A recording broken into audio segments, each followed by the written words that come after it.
ஒரு ஊர்ல ஒரு கோயில் இருந்தது. ரொம்ப பழைய கோயில். உள்ள போறதுக்கே பயமா இருக்கும். எந்த நேரத்துல இடிஞ்சு விழுந்துருமோ அப்படிங்கிற பயம். அப்படி இருந்ததுனால யாரும் துணிஞ்சு சாமி கும்பிடுறதுக்கு அங்க போறதில்ல. கோயிலுக்கு வர்ற கூட்டம் கொஞ்சம் கொஞ்சமா குறைய ஆரம்பிச்சுட்டுது. கோயில் நிர்வாகிகள் எல்லாரும் கூடி உட்காந்து பேசினாங்க. என்ன பண்ணலாம்னு யோசனை பண்ணாங்க. எந்த இடம் மோசமா இருக்கோ அந்த இடத்த பழுது பார்த்தாங்க. அங்க எங்க வர்ணத்தை பூசி கொஞ்சம் அழகுபடுத்தி பார்த்தாங்க. ஏதோ இந்த ஊர்ல கோயில்னு ஒண்ணு இருக்கு, அது மக்களுக்கு தெரியணும் அப்படிங்கிறதுக்காகத்தான் அப்படிலாம் பண்ணாங்க. இருந்தாலும் கோவில் இருக்கிற நிலைமை மக்களுக்கு தெரியும். அதனால அங்க வர்றது குறைச்சிக்கிட்டாங்க அவங்க. ஒரு கட்டத்துல யாருமே வர்றதில்ல. நிலைமை அந்த அளவுக்கு ஆயிட்டுது. மறுபடியும் கோவில் நிர்வாகிகள் கூட்டம் நடந்தது. இந்த கூட்டம் கூட கோயிலுக்கு உள்ள நடக்கல. இடிஞ்சு விழுந்துருமோங்கிற பயம். அதனால வெளியில தான் உட்காந்து கூட்டத்தை நடத்தினாங்க. ஏன்னா உள்ள போறதுக்கு அவங்களுக்கும் துணிச்சல் கிடையாது. எந்த நேரமும் விழுந்துரும் போல இருந்தது அது. அது வழியா போறவங்க கூட வேகமா அந்த இடத்த கடந்து போக ஆரம்பிச்சிட்டாங்க. கோவில் நிர்வாகிகள் வெளியில உட்காந்து கூட்டம் போட்டாங்க இல்லையா, அந்த கூட்டத்துல 4 தீர்மானங்களை நிறைவேற்றினாங்க. அது என்ன 4 தீர்மானம்னா, முதல் தீர்மானம், இந்த கோவிலை இடிப்பது அப்படிங்கிற முடிவை இந்த கமிட்டி மிகவும் வருத்தத்துடன் ஏற்றுக்கொள்ளுகிறது அப்படின்னு நிறைவேற்றினாங்க. இதுக்கு பதிலா இன்னொரு கோவிலை உடனடியாக கட்டி முடிச்சுடணுங்கிறது 2வது தீர்மானம். 3வது தீர்மானம் என்ன தெரியுமா? பழைய கோவிலின் கதவுகள், அதிலிருந்து பிரிச்சு எடுக்கிற செங்கல், இதையே புது கோவில் கட்டுவதற்கு பயன்படுத்தி கொள்ள வேண்டியது. பழைய கோவில் இருந்த மாதிரியே அதே வடிவத்துல புது கோவிலையும் கட்ட வேண்டியது.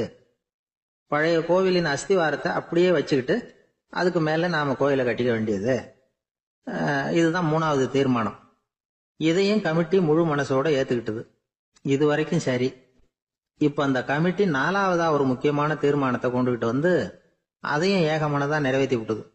அது என்ன தீர்மானம்னா, புதிய கோவில் கட்டி முடிக்கிற வரைக்கும் பழைய கோவிலை இடிக்கிறதில்லை அப்படிங்கிற தீர்மானம்.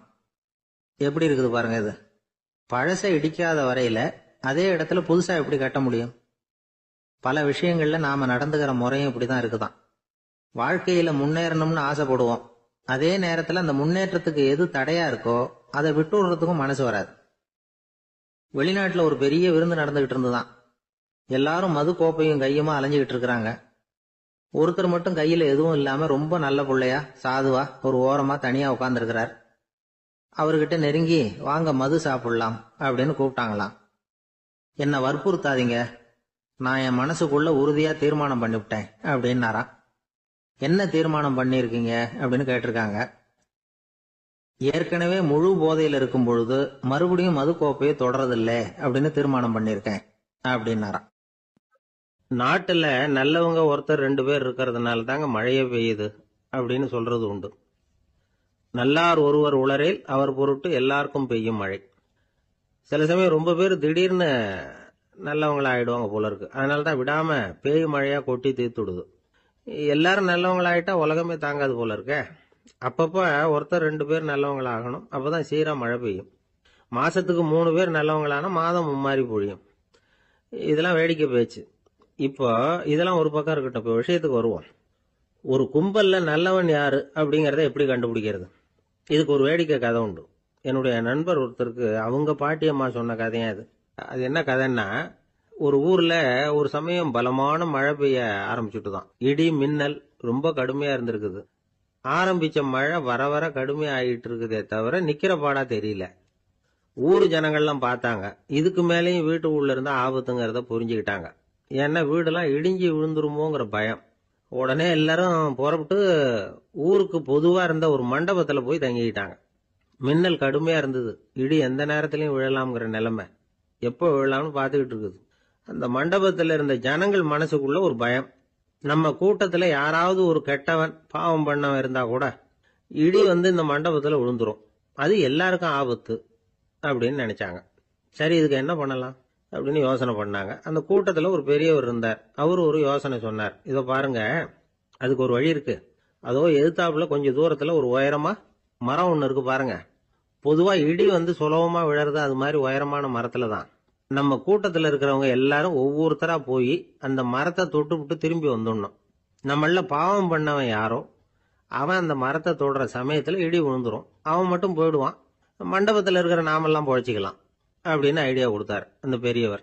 இது நல்ல யோசனையா பட்டது. எல்லாரும் ஒத்துக்கிட்டாங்க. ஒவ்வொருத்தரா போய் அந்த மரத்தை தொட்டு விட்டு திரும்பி வந்தாங்க. இடி எதுவும் விழல.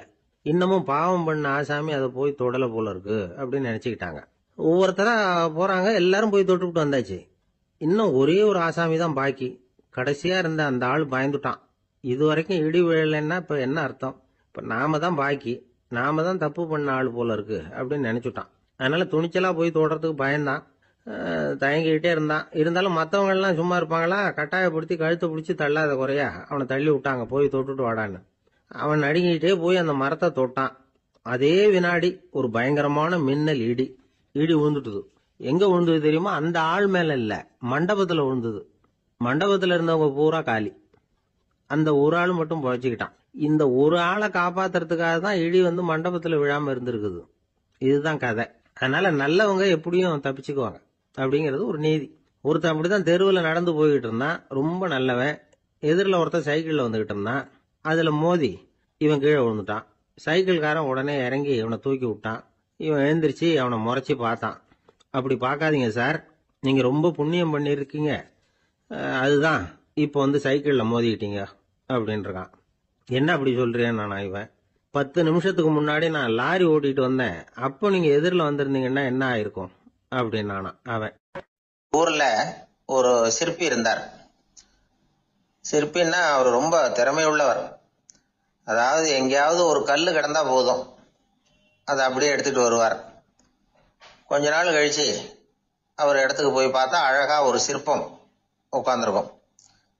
இந்த கல்லா கிடந்தது சிற்பமா மாறி இருக்கும். அந்த அளவுக்கு பண்ணிவிடுவார். அப்பேற்பட்ட சிற்பி. எப்படிங்க அவ்வளவு மோசமான ஒரு கல்லுல இருந்து இவ்வளவு அழகா ஒரு சிற்பத்தை உங்களால வடிக்க முடிஞ்சது அப்படின்னு கேட்டா, அது ஒன்றும் பெரிய விஷயம் இல்லைங்க. இந்த சிற்பம் ஏற்கனவே அந்த கல்லுக்குள்ள இருந்தது. இதை சுத்தி இருக்கிற வேண்டாத பகுதிகளை எல்லாம் உளியால கொத்தி எடுத்துவிட்டேன், அவ்வளவுதான் என் வேலை. உடனே உள்ள இருந்த இது வெளியில வந்துட்டுது அப்படிம்பார். அந்த அளவுக்கு திறமைசாலி. ஒரு சின்ன பாறை இல்லைன்னா கருங்கல்ல பார்த்துட்டாருன்னா போறோம், விடமாட்டார். அந்த கல்லோட அமைப்பை கவனிச்சு பார்த்துட்டு இதுக்குள்ள ஒரு வீரன் ஒளிஞ்சிருக்காம்பார். அவர் கண்ணுக்கு அதுக்கு தெரியும். இந்த கல்லுக்குள்ள ஒரு துறவி உட்கார்ந்துருக்காரும்பார். நமக்கெல்லாம் வெறும் கல்லாதான் தெரியும். இந்த கல்லுக்குள்ள ஒரு நடன மங்கை நடனம் ஆடிக்கிட்டு இருக்கா அப்படிம்பார். உடனே அந்த கல்லை கொண்டுகிட்டு வருவார். அவர் சொன்னது மாதிரியே உள்ள இருக்கிற அவங்களையெல்லாம் வெளியில கொண்டுட்டு வந்துருவார். அதாவது வேண்டாத பகுதிகளெல்லாம் கொத்தி எடுத்துருவார். அவரு மொழியில சொல்ல போனா, இந்த சிற்பிக்கு ரொம்ப நாளா மனசுக்குள்ள ஒரு ஆசை. அதாவது உண்மை, தூய்மை, இதுக்கு உதாரணமா இருக்கக்கூடிய புத்தர் சிலைய வடிக்கணும் அப்படிங்கிறது அவரோட ஆசை. ஆனா அந்த ஆசை நிறைவேறாமலே இருந்துகிட்டு வந்தது. அதுக்கு என்ன காரணம்னா, அதுக்கு தகுந்த மாதிரி ஒரு கல்லு கிடைக்கல. கல்லு கிடைச்சா அதை செஞ்சிருவாரு.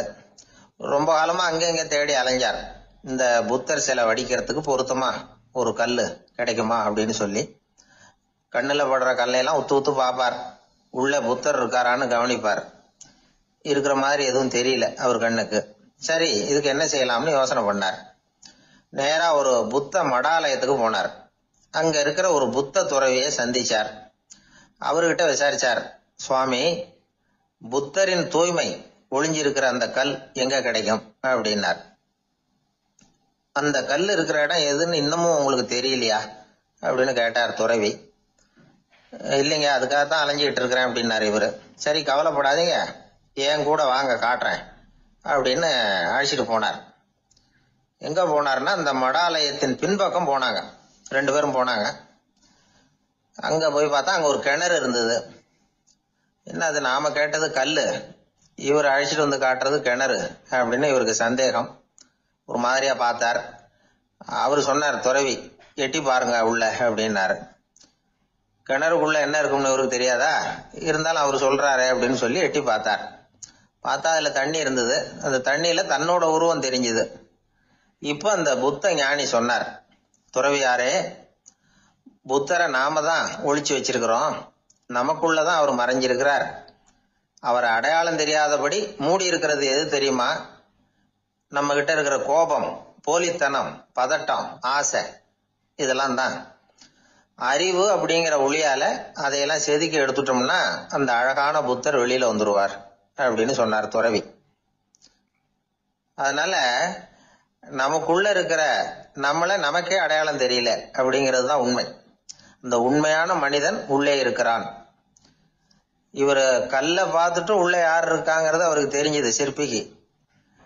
ஆனா உண்மையான புத்தர் எங்க இருக்காருங்கிறத அவரால் அடையாளம் கண்டுபிடிக்க முடியல. அப்படிதான் பல பேர் இன்னைக்கு இருந்துகிட்டு இருக்கிறோம். ஒரு அப்பா தன்னுடைய பிள்ளைக்கு புத்தி சொன்னார், அதோ பாருப்பா, மனசுதான் கல்லு, அறிவு தான் ஒளி. உன்னுடைய மனசுங்கிற கல்ல அறிவுங்கிற ஒளியால செதுக்கி அழகான மனிதனா நீ வெளியில வரணும்னார். அதுக்காக தான்ப்பா தேடிட்டு இருக்கேன்னா அவன்.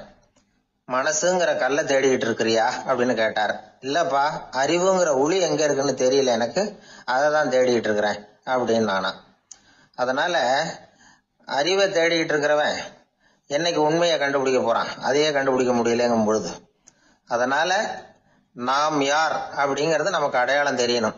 அந்த அடையாளம் தெரிஞ்சுட்டா வாழ்க்கையில வெற்றி நிச்சயம். கிபி 1078 வருஷம் மார்ச் மாதம் 19 திங்கட்கிழமை அதிகாலை நேரம் ஒரு குழந்தை பிறந்தது. எங்க தெரியுமா? காஸ்பியன் கடலுக்கு தெற்கே பாரசீக மொழி வழங்கிய தபரிஸ்தான் மாநிலத்துல ஜீலான்கிற புனித நகர், அதோட புறநகர் பகுதியில உள்ள நீப்புங்கிற ஊர்ல தான் அந்த குழந்தை பிறந்தது. அந்த இடம் இப்போ ரஷ்யாவில் இருக்கு. அந்த குழந்தை யாருன்னு நினைக்கிறீங்க? அதுதான் முஹித்தீன் பெருமான், ஆன்மீக சாதனைகள் புரிந்த மகான் முஹித்தீன் ஆண்டகை. தன்னுடைய 18வது வயசுல உயர்கல்விக்காக ஜீலான் நகரத்தை விட்டு பகுதாத் நகரத்துக்கு புறப்பட்டு போறார். இளம் பிராயம் தானே, அதனால துணைக்கு ஒரு வர்த்தக கூட்டத்தோட சேர்ந்து போயிட்டு இருக்கிறார். ரொம்ப தூரம் போகணும். ஒவ்வொரு இடமா தங்கி தங்கி போயிட்டு இருக்கிறாங்க.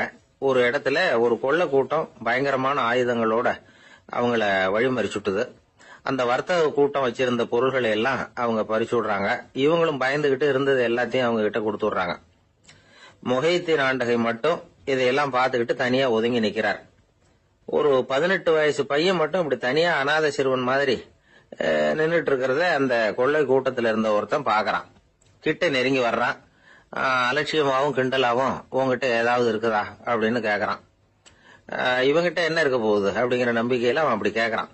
உடனே இவரு, ஓ இருக்குதே, என்கிட்ட 40 தீனார் இருக்கு அப்படிங்கிறார்.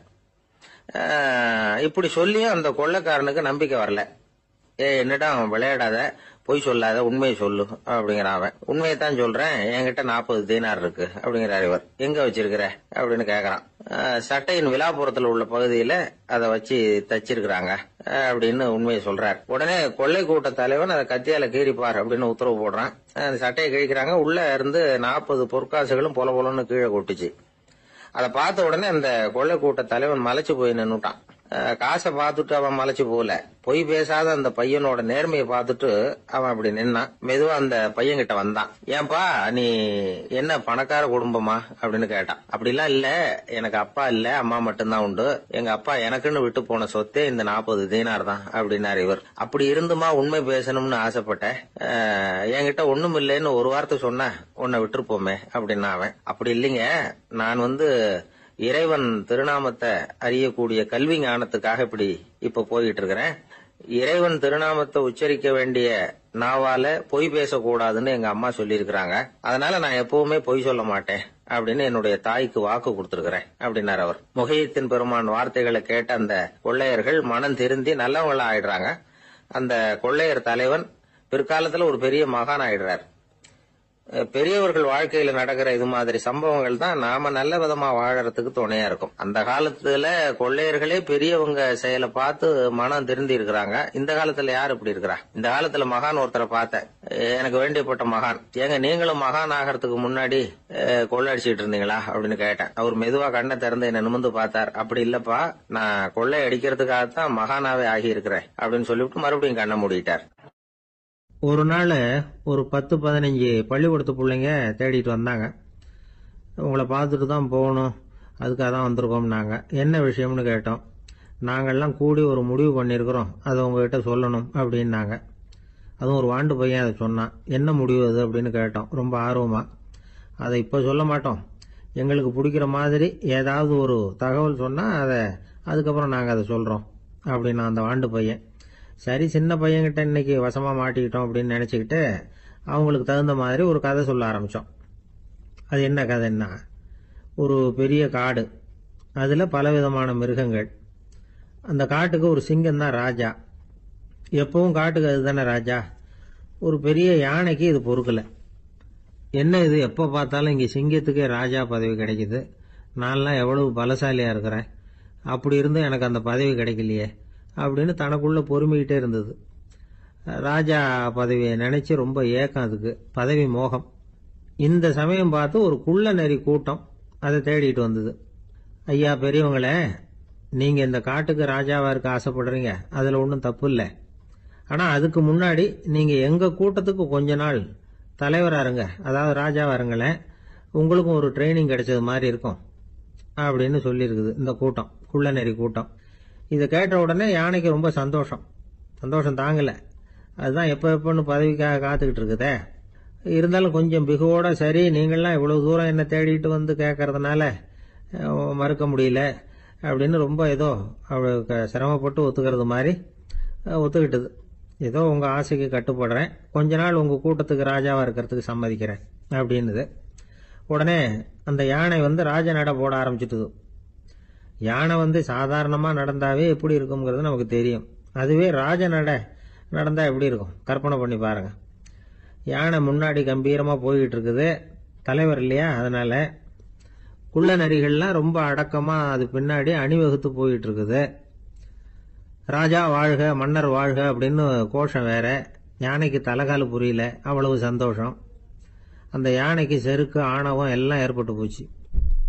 அதுக்கப்புறம் அது தரையை பார்க்குமா, நிமிர்ந்து நடக்க ஆரம்பிச்சுட்டுது. தரையை பார்க்கறதே இல்லை. அப்படி போயிட்டு இருக்கிறப்போ ஒரு சதுப்பு நிலத்துல திடீர்னு காலை வச்சுட்டுது. அவ்வளவுதான், கால் உள்ள போயிட்டுது. இன்னொரு காலை எடுத்து வச்சுது, அதுவும் உள்ள போயிட்டுது. அந்த 2 காலையும் எடுக்கிறதுக்காக அடுத்த 2 காலையும் அழுத்திச்சு, அதுவும் உள்ள போக ஆரம்பிச்சுட்டுது. இப்ப 4 காலம் வசமா சேத்துல அழுந்தி போச்சு, எடுக்க முடியல. குள்ள நரிகள்லாம் அதை சுத்தி சுத்தி வந்தது. சிலது சுத்தி நின்று டான்ஸ் ஆட ஆரம்பிச்சுட்டுது யானையை பார்த்துட்டு. இதை யானை பார்த்தது. என்ன இது தலைவர், நான் தவிச்சுக்கிட்டு இருக்கிறேன், தொண்டர்கள்லாம் சுத்தி நின்று வேடிக்கை பார்த்துக்கிட்டு இருக்கிறீங்க, டான்ஸ் ஆடுறீங்க அப்படின்னு கேட்டுதான். தொண்டர்களே, தலைவர் நான் தவிச்சுக்கிட்டு இருக்கிறது உங்களுக்கு தெரியலையா? இப்போ உடனே உங்க தலைவரை காப்பாற்ற வேண்டியது உங்க கடமை இல்லையா அப்படின்னு கத்துச்சான் அந்த யானை.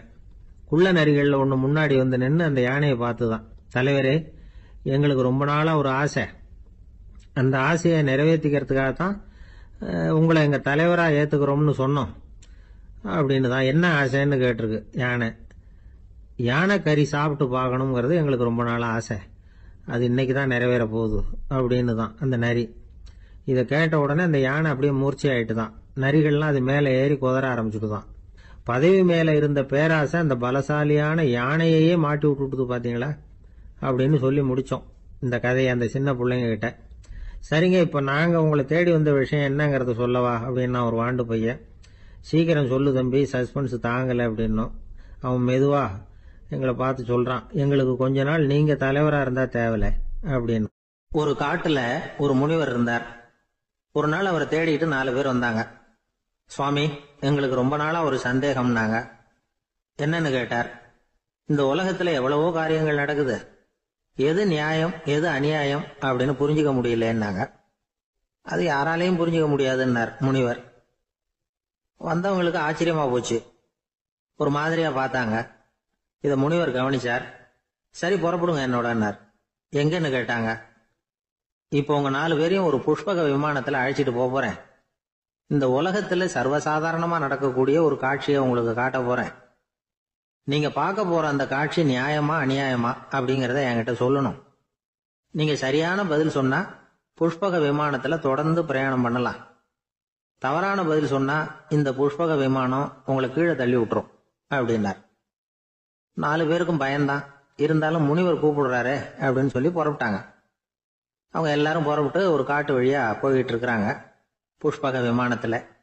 அங்க நடக்கிற ஒரு காட்சியை காட்டுறார் முனிவர். அதோ அங்க பாருங்கன்னார். அந்த விமானத்துல இருந்தபடியே எல்லாரும் கீழே குனிஞ்சு பாக்குறாங்க. அங்க ஒரு தாய் புலி அப்பதான் குட்டி போட்டிருக்கு. குட்டிகளை ஈன்ற உடனே பசிக்கு இறை தேடி அந்த பக்கமா வருது. அதே நேரம் ஒரு தாய் மான், அதுவும் அப்பதான் குட்டி போட்டிருக்கு. அதுவும் இதே மாதிரி குட்டிகளை ஈன்ற உடனே பசிக்கு இறை தேடி அந்த பக்கமா வருது. இப்ப அந்த புலி அந்த மானை அடிச்சு போட்டுடுது, அதுவும் சாப்பிடுது, குட்டிகளுக்கும் கொடுக்குது. இப்போ அந்த புலிக்குட்டிகள் முகத்துல மகிழ்ச்சி, தாயை இழந்த அந்த மான் குட்டிகள் முகத்துல துக்கம். இப்போ அந்த முனிவர் 4 பேர்கிட்டையும் கேட்கிறார், நீங்க இங்க பாத்தீங்களே, இதுல எது நியாயம் எது அநியாயம்? ஒவ்வொருத்தரா சொல்லுங்க. உங்க பதில் சரியில்லைன்னா இந்த விமானம் உங்களை கீழே தள்ளி விட்டுரும், சொல்லுங்க பார்க்கலாம்னார். முதல்ல ஒருத்தன் சொன்னான், அந்த புலி செஞ்சது சரிதாங்க, அது பசிக்கு அதுதான் ஆகாரம், தன்னுடைய பசிக்கு தானே இறை தேடிக்கிட்டுது, அதுல என்ன தப்பு, அவ்வளவுதான், அதனால புலி செஞ்சது நியாயம்தான் அப்படின்னா. அவ்வளவுதான், அந்த விமானம் அவனை அப்படியே கீழே தள்ளி விட்டுட்டுது. அதனால அவன் கொடுத்த பதில் சரியில்லை அப்படிங்கிறது புரிஞ்சு போச்சு. இப்ப 2வது ஆள் சொன்னான், புலி செஞ்சது பாவம், அந்த தாய்மான் என்ன தப்பு பண்ணிச்சு, இப்ப அந்த குட்டிகளுக்கு யாரு ஆதரவு, அதனால புலி செஞ்சது அநியாயம் அப்படின்னா. அவ்வளவுதான், அவனையும் கீழே தள்ளி விட்டுட்டுது அந்த விமானம். இந்த பதிலும் சரியில்லை அப்படின்னு ஆயிட்டுது. இப்ப 3வது ஆள் வந்தான். முதல்ல 2 பேர் கீழே விழுந்ததை பார்த்துக்கிட்டு இருந்தான். அதனால அவன் சொன்னான், ரெண்டுமே நியாயம்தாங்க, புலி இறை தேடினதும் இயற்கை, அதுக்கு மான் இறையானதும் இயற்கை, அதனால இதுல ஒன்றும் தப்பு இல்லைன்னா. அவ்வளவுதான், அவனையும் அந்த விமானம் கீழே பிடிச்சி தள்ளி விட்டுது. இப்ப 4வது ஆள் வந்தான். முனிவர் கேட்டார், நீயாவது சொல்லுப்பா, இந்த செயல்ல எது நியாயம்னார். அவன் தெளிவா பதில் சொன்னான். அதாவது என்ன சொன்னான்னா, எனக்கு தெரியல அப்படின்னா. அவனை விமானம் கீழே தள்ளல, சௌரியமா அழைச்சிட்டு போட்டுது. இவனும் பிரயாணம் சௌக்கியமா பண்ணானா. ஆக இதுதான் சரியான பதிலுங்கிறத முனிவர் உணர்த்தினார். இந்த கதையிலிருந்து நாம புரிஞ்சுக்க வேண்டியது என்னன்னா, இந்த உலகத்துல எவ்வளவோ காரியங்கள் நடக்குது, அதெல்லாம் ஏன் அப்படி நடக்குதுங்கிறதுக்கு எப்பேற்பட்ட பண்டிதராலும் பதில் சொல்ல முடியாது. தெரியாததை தெரியாதுன்னு ஒத்துக்கிட்டா வாழ்க்கை பிரயாணம் சுகமா இருக்கும். அதனால தேவையில்லாத விஷயங்களை புரிஞ்சுக்கிறதுக்கு நேரத்தை செலவு பண்ணிட்டு இருக்க கூடாது, வாழ்க்கையை குழப்பிக்க கூடாது. வாழ்க்கைக்கு தேவையானது என்னவோ அதை மட்டும் புரிஞ்சுக்கிட்டா போதும். இந்த காலத்து ஆள் ஒருத்தன் ஒரு பெரியவரை தேடி வந்தான். ஐயா, ஒரு சந்தேகம்னா. என்ன உன்னுடைய சந்தேகம்னார். பகுத்தறிவுன்னா என்ன, விதின்னா என்ன அப்படின்னு கேட்டான். இதுக்கு அவரு, இப்ப உன்னுடைய வலது கால தூக்குன்னார். தூக்கணான். சரி, இப்ப உன்னுடைய வலது கால கீழே இறக்காம உன்னுடைய இடது காலையும் தூக்குன்னார். தூக்கணான். பொத்துன்னு கீழே விழுந்துட்டான். பெரியவர் சொன்னார், உன்னால ஒரு காலை தூக்க முடிஞ்சது, அதுதான் பகுத்தறிவு. 2 கால்களையும் ஒரே சமயத்துல தூக்கினா அடிபடும், அப்படிங்கிறது தான் விதி அப்படின்னு விளக்கம் கொடுத்தார். இவன் தன்னுடைய விதியை நொந்துகிட்டே இடுப்பை பிடிச்சுக்கிட்டு அங்கிருந்து நடந்து போயிட்டான். ஒரு ஊர்ல ஒரு பெரியவர் இருந்தார். ஒரு நாள் அவரை தேடி ஒருத்தர் வந்தார். ஐயா, நான் கடவுளை பரிபூர்ணமா நம்புறேன் அப்படின்னார். சரி, அந்த நம்பிக்கை உனக்கு எப்படி வந்ததுன்னு கேட்டார் இவர். அவர் சொல்ல ஆரம்பிச்சார், ஐயா, எனக்கு கல்யாணம் ஆகி 10 வருஷம் ஆச்சு, ஆனாலும் குழந்தை பாக்கியம் இல்லை. அதுக்கு என்ன காரணமா இருக்கும்னு நான் யோசனை பண்ணிட்டு இருந்தப்போ நண்பர் ஒருத்தர் ஒரு ஆலோசனை சொன்னார். உனக்கு மதப்பற்று இல்லை, எந்த கடவுளையுமே நம்ப மாட்டேங்கிற, அதுதான் காரணம். கடவுளை நம்பு, உனக்கு குழந்தை பாக்கியம் கிடைக்கும் அப்படின்னார். அவர் அப்படி சொன்னாரே தவிர எனக்கு சந்தேகம்தான். இருந்தாலும் அவர் சொன்னபடியும் நடந்துதான் பார்ப்போமே அப்படின்னு முடிவு பண்ணேன். கடவுளை நம்ப ஆரம்பிச்சேன். அந்த வருஷமே அழகான ஆண் குழந்தை பிறந்தது. எல்லாம் இறைவன் அருள் அப்படின்னார். இவர் இப்படி சொன்னதை கேட்டதும் அந்த பெரியவர் சொன்னார், நீ சொல்றதெல்லாம் சரிதான், இருந்தாலும் இந்த காலத்துல எந்த ஒரு காரியமா இருந்தாலும் அதை சோதனை செஞ்சு பார்த்துட்டு தான் ஒரு முடிவுக்கு சேர முடியும். அறிவுபூர்வமான முடிவு அதுவா தான் இருக்கும். அறிவியல் சோதனைகள் அப்படித்தான். ஒரு குறிப்பிட்ட விஷயத்தை பத்தி எத்தனை தடவை சோதனை பண்ணாலும் ஒரே முடிவு தான் கிடைக்கணும், அதுதான் சரியா இருக்கும். அதனால இப்ப மறுபடியும் ஒரு சோதனைன்னார். என்ன செய்யணும் அப்படின்னு கேட்டார் இவர். கடவுள்கிட்ட ஒரு பெண் குழந்தை வேணும்னு கேளு. முதல்ல ஆண் குழந்தைய கொடுத்தது மாதிரியே இப்போ ஒரு பெண் குழந்தையையும் கொடுக்கறாரா பார்க்கலாம் அப்படின்னார். சரின்னு சொல்லி இவர் அதே மாதிரி முயற்சி பண்ணினார். அதுக்கப்புறம் அவரு இந்த பெரியவர்கிட்ட வரவே இல்லை. கொஞ்ச காலம் கழிச்சு இவரே அவரை தேடிட்டு போய் கதவை தட்டினார். அவர் கதவை திறந்தார். என்ன ஆச்சு, கடவுள் கண் திறந்தாரா அப்படின்னு கேட்டார். அவரு, அந்த சமாச்சாரம்லாம் நமக்கு வேணாம் சார், முதல் தடவை அது ஏதோ தற்செயலா ஏற்பட்ட ஒரு சாதகம். இப்ப நீங்க 2வது தடவை சொன்ன பிறகு தினமும் கடவுளை வேண்டிக்கிட்டு தான் இருக்கிறேன், ஒன்னும் நடக்கல அப்படின்னார் ரொம்ப விரக்தியா. ஒரே ஒரு தோல்வியில உங்க நம்பிக்கை எல்லாம் பறந்து போயிடுது பாத்தீங்களா அப்படின்னார் அந்த பெரியவர். எல்லாம் நல்ல விதமா நடக்கிற வரைக்கும் நம்பிக்கை, எதிர்பார்த்தது தோல்வியில முடிஞ்சுட்டுதுன்னா அவநம்பிக்கை. மற்றவர்கள் பேர்ல வைக்கிற நம்பிக்கை எந்த நேரத்திலையும் விவகாரமாகி விடக்கூடிய சாத்தியம் உண்டு. நாம நம்பிக்கை வைக்க வேண்டியது நம்ம கிட்ட தான், நமக்குள்ள இருக்கிறார் கடவுள். எனவே நம்ம பேர்ல நாம வைக்கிற நம்பிக்கை தான் உண்மையான கடவுள் பக்தி. நிபந்தனையற்ற நம்பிக்கையா அது இருக்கணும். எல்லாம் நல்லபடியா நடந்துகிட்டு இருந்தா எந்த முட்டாளுக்கும் நம்பிக்கை வரத்தான் செய்யும் அப்படிங்கிறது ஒரு பெரியவர் கருத்து.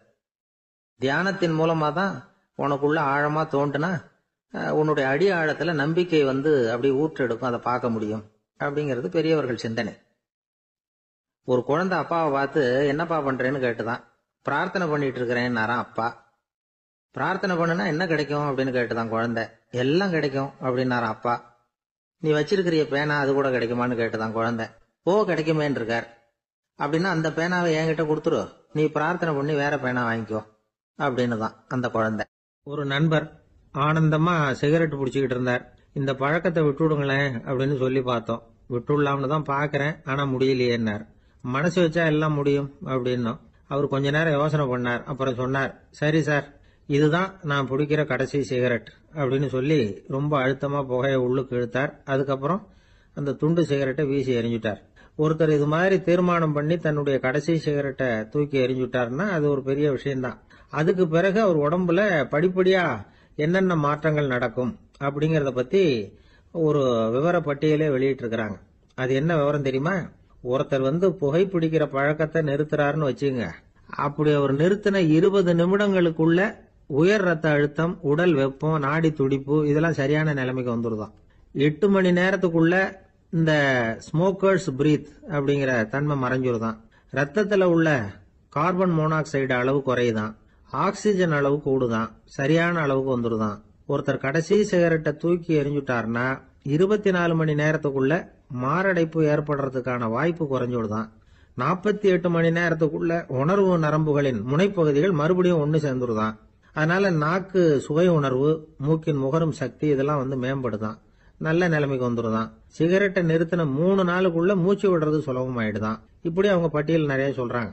2 அல்லது 3 மாசத்துக்குள்ள என்ன ஆகும் தெரியுமா? ரத்த ஓட்டம் மேம்படுது, நடக்கிறது சுலபமாயிடுது. நுரையீரல் கொள்ளளவு 30% அதிகரிக்குது. 1-9 மாசத்துக்குள்ள சுவாச குறைபாடுகள் நீங்குது. நுரையீரல்ல இருக்கக்கூடிய இந்த அசுத்தம் வடிகட்டும் திசுக்கள் சரியா வேலை செய்ய ஆரம்பிச்சிருது.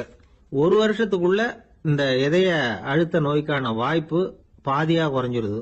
இந்த சிகரெட்டை நிறுத்தின 5 வருஷத்துக்குள்ள ஒரு நாளைக்கு 1 பாக்கெட் சிகரெட் பிடிக்கிறவர்கள்ல நுரையீரல் புற்றுநோயினால சாகிறவர்கள் எண்ணிக்கை பாதியா குறைஞ்சிருது. புற்றுநோய் செல்கள் சீரமைக்கப்படுது. ஆக ஒருத்தர் புகைக்கிறத விட்டுணும்னு தீர்மானம் பண்ணி தன் கையில இருக்கிற சிகரெட்டை இதுதான் கடைசின்னு சொல்லி தூக்கி எறிஞ்சுட்டா அதுக்கப்புறம் படிப்படியா இவ்வளவு நன்மைகளும் மாற்றங்களும் ஏற்படுறதாக இந்த அமெரிக்கன் கேன்சர் சொசைட்டி தெரிவிச்சிருக்குது. அதனால புகைப்பழக்கம் உள்ளவங்க இதெல்லாம் கொஞ்சம் யோசிச்சு பார்த்து அந்த பழக்கத்தை விட்டு விடுறது ரொம்ப நல்லது. ஆனா அதையெல்லாம் நாம சொன்னா யாரு கேட்கறாங்க? என்னுடைய நண்பர் ஒருத்தர் புகைப்பழக்கம் உள்ளவர். அவர் என்கிட்ட சொன்னார், சார், சிகரெட் பிடிக்கிற பழக்கத்தை விட்டு விடுறது என்னை பொறுத்த வரைக்கும் ஒன்றும் பெரிய கஷ்டமான செயல் இல்லை, அது ரொம்ப சுலபம் அப்படின்னார். எப்படி சொல்றீங்கன்னு கேட்டேன். நான் ஏற்கனவே 20 தடவை அந்த பழக்கத்தை விட்டுருக்கேன் சார் அப்படின்னா. ஒரு ஊர்ல ஒரு குரு இருந்தார், ஜென் குரு. அவரை தேடிட்டு ஒரு மன்னர் வந்தார். வந்தவர் ஜப்பான் மன்னர். தோட்டக்கலையை பத்தி தெரிஞ்சிட்டு போறதுக்காக அவர் வந்தார். எப்படி தோட்டம் அமைக்கிறது அப்படிங்கறத பத்தி அந்த குரு விவரமா சொல்லி கொடுத்தாரு. 1 நாள் 2 நாள் இல்ல, 3 வருஷம் கத்து கொடுத்தார். அதுக்கப்புறம் சொன்னார், நான் கத்து கொடுத்துட்டேன், இனிமே நீங்க போகலாம், போய் தோட்டம் அமைக்கலாம், அதுதான் உங்களுக்கு பரிசை. தோட்டம் அமைச்ச பிறகு சொல்லி அனுப்புங்க, நான் பாக்குறேன். நீங்க இங்க என்னவெல்லாம் கத்துக்கிட்டீங்களோ அதையெல்லாம் அங்க செயல்முறையில செஞ்சு காட்டுங்க அப்படின்னு சொல்லி அனுப்பி வச்சார். மன்னர் போனார். அரண்மனைக்கு பக்கத்திலேயே ஒரு பெரிய தோட்டத்தை உண்டு பண்ணினார். அழகான மரங்களையும் செடிகளையும் உருவாக்கினாரு. கிட்டத்தட்ட 1000 தோட்டக்காரர்களை பயன்படுத்தி 3 வருஷங்கள் முயற்சி பண்ணி அந்த அழகான தோட்டத்தை உருவாக்கினார். குரு கிட்ட இருந்து செய்தி வந்தது, நாளைக்கு தோட்டத்தை பாக்குறேன் அப்படின்னு. மன்னர் உடனே சுறுசுறுப்பாயிட்டார். முதல் நாளே தோட்டத்தை சுத்தப்படுத்தினார். ராத்திரி பூரா யாரும் தூங்கல. எல்லாருக்கும் தோட்டத்தை ஒழுங்குபடுத்துற வேலை. அது அந்தந்த இடத்துல ஒழுங்கா இருக்குதா அப்படின்னு சரி பார்த்தாங்க. ஒரு தவறும் இல்லாத வகையில அதை ஒழுங்குபடுத்தினாங்க. மறுநாள் குரு வந்தார், தோட்டத்தை பார்த்தார். அவருக்கு கோபம் வந்துட்டுது. மன்னருக்கு ஆச்சரியம், எப்பவும் சிரிச்சுக்கிட்டே இருக்கிறவர் இப்ப இப்படி இருக்கிறாரே அப்படின்னு. மெதுவா குரு கிட்ட போய் எல்லாம் சரியா தானே இருக்குது அப்படின்னார். எல்லாம் சரிதான், ஆனாலும் எங்கே அந்த பொன்னிற காற்று அப்படின்னார். உதிர்ந்த இலைகள், பொன் மஞ்சள் நிற இலைகள் காற்றில் அப்படி புரண்டு ஓடுவதை நான் பார்க்க முடியவில்லையே அப்படின்னாராம். அது இல்லாம இந்த தோட்டம் உயிரோட்டம் உள்ளதா இருக்காது, இதுல பாடல் இல்லை, ஆடல் இல்லை, அதெல்லாம் இல்லாம இந்த தோட்டம் ரொம்பவும் செயற்கையா தெரியுதுன்னாராம். மன்னர் இப்பதான் யோசனை பண்ணார். கீழே கிடந்த காஞ்சி போன இலைகள் மட்டும் இல்ல, மரத்துல இருந்த காஞ்சி போன இலைகளையும் அப்புறப்படுத்தி சுத்தமா வச்சிருக்கிறார். இறப்பும் வாழ்க்கையினுடைய ஒரு பகுதி தான். மரணம்ங்கிறது வாழ்க்கைக்கு எதிரானது அல்ல, அதை நிரப்பும் ஒரு பகுதி தான் அது. மரணம் இல்லையில் வாழ்க்கையே இல்லை அப்படிங்கிறது பெரியவங்க கருத்து. இப்ப அந்த தோட்டம் அழகாதான் இருக்குது, இருந்தாலும் அது ஒரு ஓவியம் மாதிரி உயிர் இல்லாமல் இருக்கு. குரு ஒரு வாளியை கையில எடுத்துக்கிட்டார், தோட்டத்தை விட்டு வெளியில போனார். ஏற்கனவே வீசி எறிந்த அந்த சருகுகளை எல்லாம் அள்ளி கொண்டுட்டு வந்தார். உள்ள எல்லா இடங்கள்லயும் அதை வீசினார். உடனே காத்து அந்த காய்ந்த சருகுகளையும் பழுத்த இலைகளையும் அசைக்க ஆரம்பிச்சுட்டுது. இப்போ அங்க சலசல சத்தம், சங்கீதம், இலைகளின் நடனம், ஓவியம் மாதிரி இருந்த அந்த தோட்டத்துக்கு இப்போ உயிர் வந்துட்டுது. இதுதான் அந்த பொன்னான காற்று அப்படின்னாராம் குரு. மன்னருக்கு புரிஞ்சுது. மிகப்பெரிய ஜென் கேள்வி ஒன்று உண்டு. உம்மான் அப்படிங்கிற ஒரு பெரிய குருவை பார்த்து துறவி ஒருத்தர் கேட்டாராம், இலைகள் எல்லாம் கீழே விழுந்து மரங்கள் மொட்டையாக இருக்கும் பொழுது என்ன நடக்கும்? இதுதான் கேள்வி. இதுக்கு உம்மான் சொன்ன பதில் பொன்னான காற்று, தி கோல்டன் விண்ட் அப்படின்னாராம். இதுக்கு என்ன விளக்கம்னா, உன்னுடைய எண்ணங்கள் எல்லாம் உன்னுடைய மனசிலிருந்து கீழே விழுந்து உனது உள்ளுணர்வானது மொட்டையாக நிற்கும் நிலைதான் அது. உனது வேர்களின் அருகில் காற்று வீசுகிறது. எல்லா எண்ணங்களும் உன்னிலிருந்து வெகு தூரத்துக்கு புரண்டு கொண்டே சென்று விடுகிறது. நீ அவற்றை கடந்து விட்டால் நீ அவைகளுக்கெல்லாம் மேலெழுந்து கீழே பார்ப்பவனைப் போல நிற்க ஆரம்பித்து விடுவாய். அதுதான் தியானம் என்பது அப்படின்னு சொல்றாங்க. தியானம்ங்கிறது எண்ணத்துக்கு எதிரானது இல்ல, தியானம்ங்கிறது எண்ணங்களை கடந்து செல்வதுதான். அதுக்கப்புறம் நாம பொன்னிற காற்றுல ஆட ஆரம்பிச்சிருவோம். இதுதான் பெரியவர்கள் சொல்றது. என்கிட்ட ஒருத்தர் தோட்டம் அமைக்கணும்னு யோசனை கேட்டு வந்தார். எல்லாம் சொல்லி கொடுத்தேன். செடிகள்லாம் செழிப்பா வளரணும்னா வேர் காயாம பாத்துக்குங்க, தினமும் தண்ணி விடுங்க அப்படின்னு சொல்லி அனுப்பி வச்சேன். ஒரு மாசம் கழிச்சு ஒரு தோட்டத்தை பாக்கிறதுக்காக போனேன். போய் பார்த்தா எல்லா செடியும் வாடி கிடக்குது. என்னங்க இப்படி பண்ணிவிட்டீங்கன்னு. நீங்க சொன்னபடிதான் செஞ்சேன்னார். என்ன செஞ்சீங்கன்னு கேட்டேன். வேர் காயாம பாத்துக்க சொன்னீங்க, தினமும் ஒரு தடவை எல்லா செடியையும் ஒவ்வொன்னா புடுங்கி பார்த்து வேர் காயாம இருக்கா அப்படின்னு பார்த்துட்டு அதுக்கப்புறம் தண்ணி பாய்ச்சனே, அவ்வளவு. ஆளை கண்டா ஏன் இப்படி முகத்தை திருப்பிக்கிட்டு வர்றீங்க அப்படின்னு கேட்டார் ஒருத்தர் நண்பர்கிட்ட.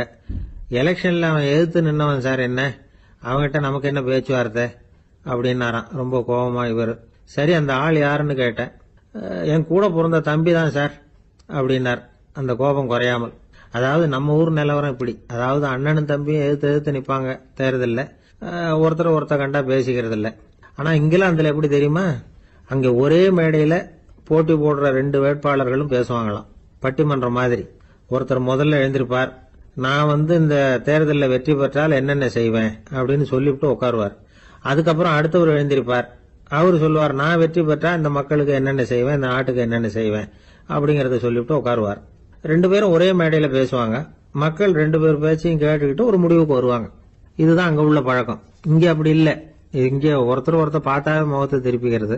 ஒரு தடவை இது மாதிரி ஒரு கூட்டம் நடந்துகிட்டு இருக்கு அங்க வெளிநாட்டுல தான். நேரத்துக்கு சரியா ஒரு வேட்பாளர் சேரல. இது இங்கிலாந்துல நடந்த நிகழ்ச்சி. அப்புறம் என்னாச்சுன்னா, ஒருத்தர் வந்துட்டாரு, இன்னொருத்தர் சேரல. அப்புறம் உடனே அந்த ஒருத்தர் வந்தவர் பேச ஆரம்பிச்சுட்டார். அதாவது அந்த இன்னொருத்தர் சார்பாவே பேசிட்டாராம். அதாவது அவர் வரல, நான் அவரு சார்பா நான் பேசிடுறேன். அதாவது அவர் ஜெயிச்சுட்டா அவர் என்னென்ன செய்வார் இந்த நாட்டுக்கு அப்படின்னு சொல்லி அவர் பக்கத்துல உள்ள நியாயத்தை எடுத்து இவரே சொல்லிட்டாராம். இப்படிலாம் அங்க நடந்துதான். இது எப்பேற்பட்ட தேர்தல் பண்பாடு பாருங்க. அதனால இன்னொரு விஷயம், இப்ப இங்கிலாந்துல எல்லாம் ஓட்டு கேட்கறப்ப வெற்றியா தோல்வியாங்கிறத ஓரளவுக்கு யூகிச்சுடலாமா. இப்போ ஒரு வேட்பாளர் ஒரு வீட்டுக்கு முன்னாடி போய் நின்று எனக்கு ஓட்டு போடுங்கன்னு கேட்கறாருன்னு வச்சுங்களேன், அதுக்கு என்ன பார்த்து செய்யறோம், போயிட்டு வாங்க அப்படின்னு சில வீடுகள்ல வாசல்ல நின்னே சொல்லி அனுப்பிச்சிருவாங்களாம். வேற சில வீடுகள்ல எப்படின்னா, வேட்பாளரை வீட்டுக்குள்ள கூப்பிட்டு காபி சாப்பிட சொல்லி உபசரிச்சு அதுக்கப்புறம் அனுப்பி வைக்கிறது வழக்கமா. இதுல எந்த வீட்டு ஓட்டு நிச்சயம் தெரியுமா? வாசல்ல நின்னே வழி அனுப்பி வச்சுடுறாங்க பாருங்க, அவங்க ஓட்டு நிச்சயம். உள்ள கூப்பிட்டு காப்பி கொடுத்து அனுப்புறாங்க பாருங்க, அவங்க ஓட்டு நிச்சயம் இல்லையா. சரி, அப்புறம் ஏன் அந்த உபசரிப்பு அப்படின்னு கேட்டா அதுக்கு ஒரு காரணத்தை சொல்றாங்க. அதாவது அது ஒரு அனுதாபத்தை தெரிவிக்கிற முறையா. ஐயோ பாவம், நாம இவருக்கு ஓட்டு தான் போட போறதில்ல, இதையாவது செய்வோம், காப்பியாவது சாப்பிட்டு போகட்டும் அப்படிங்கிற எண்ணமா. இப்படி அந்த ஒரு பழக்கம். ஆக அந்த ஊர்ல நிறைய காப்பி சாப்பிடணும்னு ஒருத்தர் ஆசைப்பட்டா தேர்தலில் தோத்து போறதுக்கு தயாரா இருக்கணும். ஒரு சமயம் ஒரு ஊர்ல தேர்தல் நடந்துதான். ஒரு தொகுதியில நின்று தோத்து போன ஒருத்தர் கையில ஒரு துப்பாக்கியோட ஊருக்குள்ள சுத்திக்கிட்டு இருந்தாராம். ஒரு போலீஸ்காரர் அவரை பார்த்துட்டு சந்தேகப்பட்டிருக்கார். அதனால அவரை தடுத்து நிறுத்தி, என்ன இது துப்பாக்கியோட சுத்துறீங்களேன்னு விசாரிச்சிருக்கார். இதுக்கு அவர் சொன்னாராம், சார், இந்த தொகுதியில மொத்தம் 1,00,000 வாக்காளர்கள், அதுல எனக்கு 10,000 பேர் மட்டும்தான் எனக்கு ஓட்டு போட்டிருக்கிறாங்க. அப்படின்னா எனக்கு வேண்டாதவங்க இந்த தொகுதியில 90,000 பேர் இருக்கிறாங்கன்னு அர்த்தம். இப்படி ஒரு சூழ்நிலையில நான் என்னுடைய பாதுகாப்புக்கு ஆயுதம் இல்லாம நடமாடலாமா அப்படின்னு கேட்டாராம். எவ்வளவு எச்சரிக்கை பாருங்க. நம்ம ஊர்ல சில பேர் ஓட்டு கேட்கிற விதமே தனி. ஒருத்தர் ரொம்ப சாமர்த்தியமா ஓட்டு கேட்பாராம். அவர் எப்படின்னா, ஒரு வீட்டுக்கு போறாருன்னு வச்சுங்களேன், அந்த நேரம் அந்த வீட்டுக்காரரு என்ன செஞ்சுக்கிட்டு இருக்கிறாரோ அதே வேலையை இவரும் கொஞ்ச நேரம் செய்வாராம், அவருக்கு ஒத்தாசையா. அதுக்கப்புறம் மெதுவா பேச்சு கொடுப்பார், ஓட்டு கேட்பார், இது மாதிரி எலெக்ஷன்ல நிக்கிறேன் கவனிக்கணும்னு. அது மாதிரி ஒரு தடவை அவர் போனப்ப அங்க அவர் என்ன பண்ணிட்டு இருக்காரு, வீட்டுக்கு பின்னாடி மாட்டு கொட்டையில பால் கறந்துகிட்டு இருக்காரு ஒரு பசுமாட்டுக்கிட்ட. அந்த வீட்டுல இவர் ஓட்டு கேட்க போனவர் இவர் ஓடி போய் இன்னொரு சொம்பை எடுத்துக்கிட்டு அதே மாட்டுக்கு இன்னொரு பக்கம் போய் உட்காந்துக்கிட்டு இவரும் பால் கறக்க ஆரம்பிச்சிட்டார். எதிர உட்காந்துட்டு இருக்காரு இவர் இந்த பக்கம் உட்காந்துருக்காரு. கீழே கொஞ்சம் குனிஞ்சு பார்த்தா ஒருத்தர் முகத்தை ஒருத்தர் பார்க்கலாம். கொஞ்ச நேரம் ஆனதுக்கு அப்புறம் இவர் மெதுவா அவர்கிட்ட பேச்சு கொடுத்தாராம். இது மாதிரி நான் எலெக்ஷன்ல நிக்கிறேன், நீங்க ஓட்டு போடணும், அதுக்காக தான் வந்தேன்னாராம். அது முடியாதுங்களேன்னாராம் அவரு. ஏன்னு கேட்டிருக்கார். நான் இந்த வீட்டுக்காரன் இல்ல, நானும் உன்ன மாதிரி ஓட்டு கேட்க வந்தவன் தான் அப்படின்னு. சில பேர் ஆளை பார்த்தா 60 வயசு மாதிரி தோணும், உண்மையான வயசு என்னன்னு பார்த்தா 40 அல்லது 45 சில பேரை பாக்கிறதுக்கு 45 மாதிரி தெரியும், உண்மையிலேயே 65 தாண்டி இருப்பாங்க. ஒரு மனிதனுக்கு 2 வகையான வயது உண்டுங்கிறார் ஓஷோ. அதாவது உடம்புக்குன்னு ஒரு வயசு, மனசுக்குன்னு ஒரு வயசு. முதல் உலக மகாயுத்தம் நடந்தது இல்லையா, அது முடிஞ்சதுக்கு அப்புறம் முதல் தடவையா மனிதனின் மூளை வளர்ச்சியை பத்தி மனநல வைத்தியர்கள் ஒரு கணக்கெடுப்பு சோதனை நடத்தினாங்களாம்.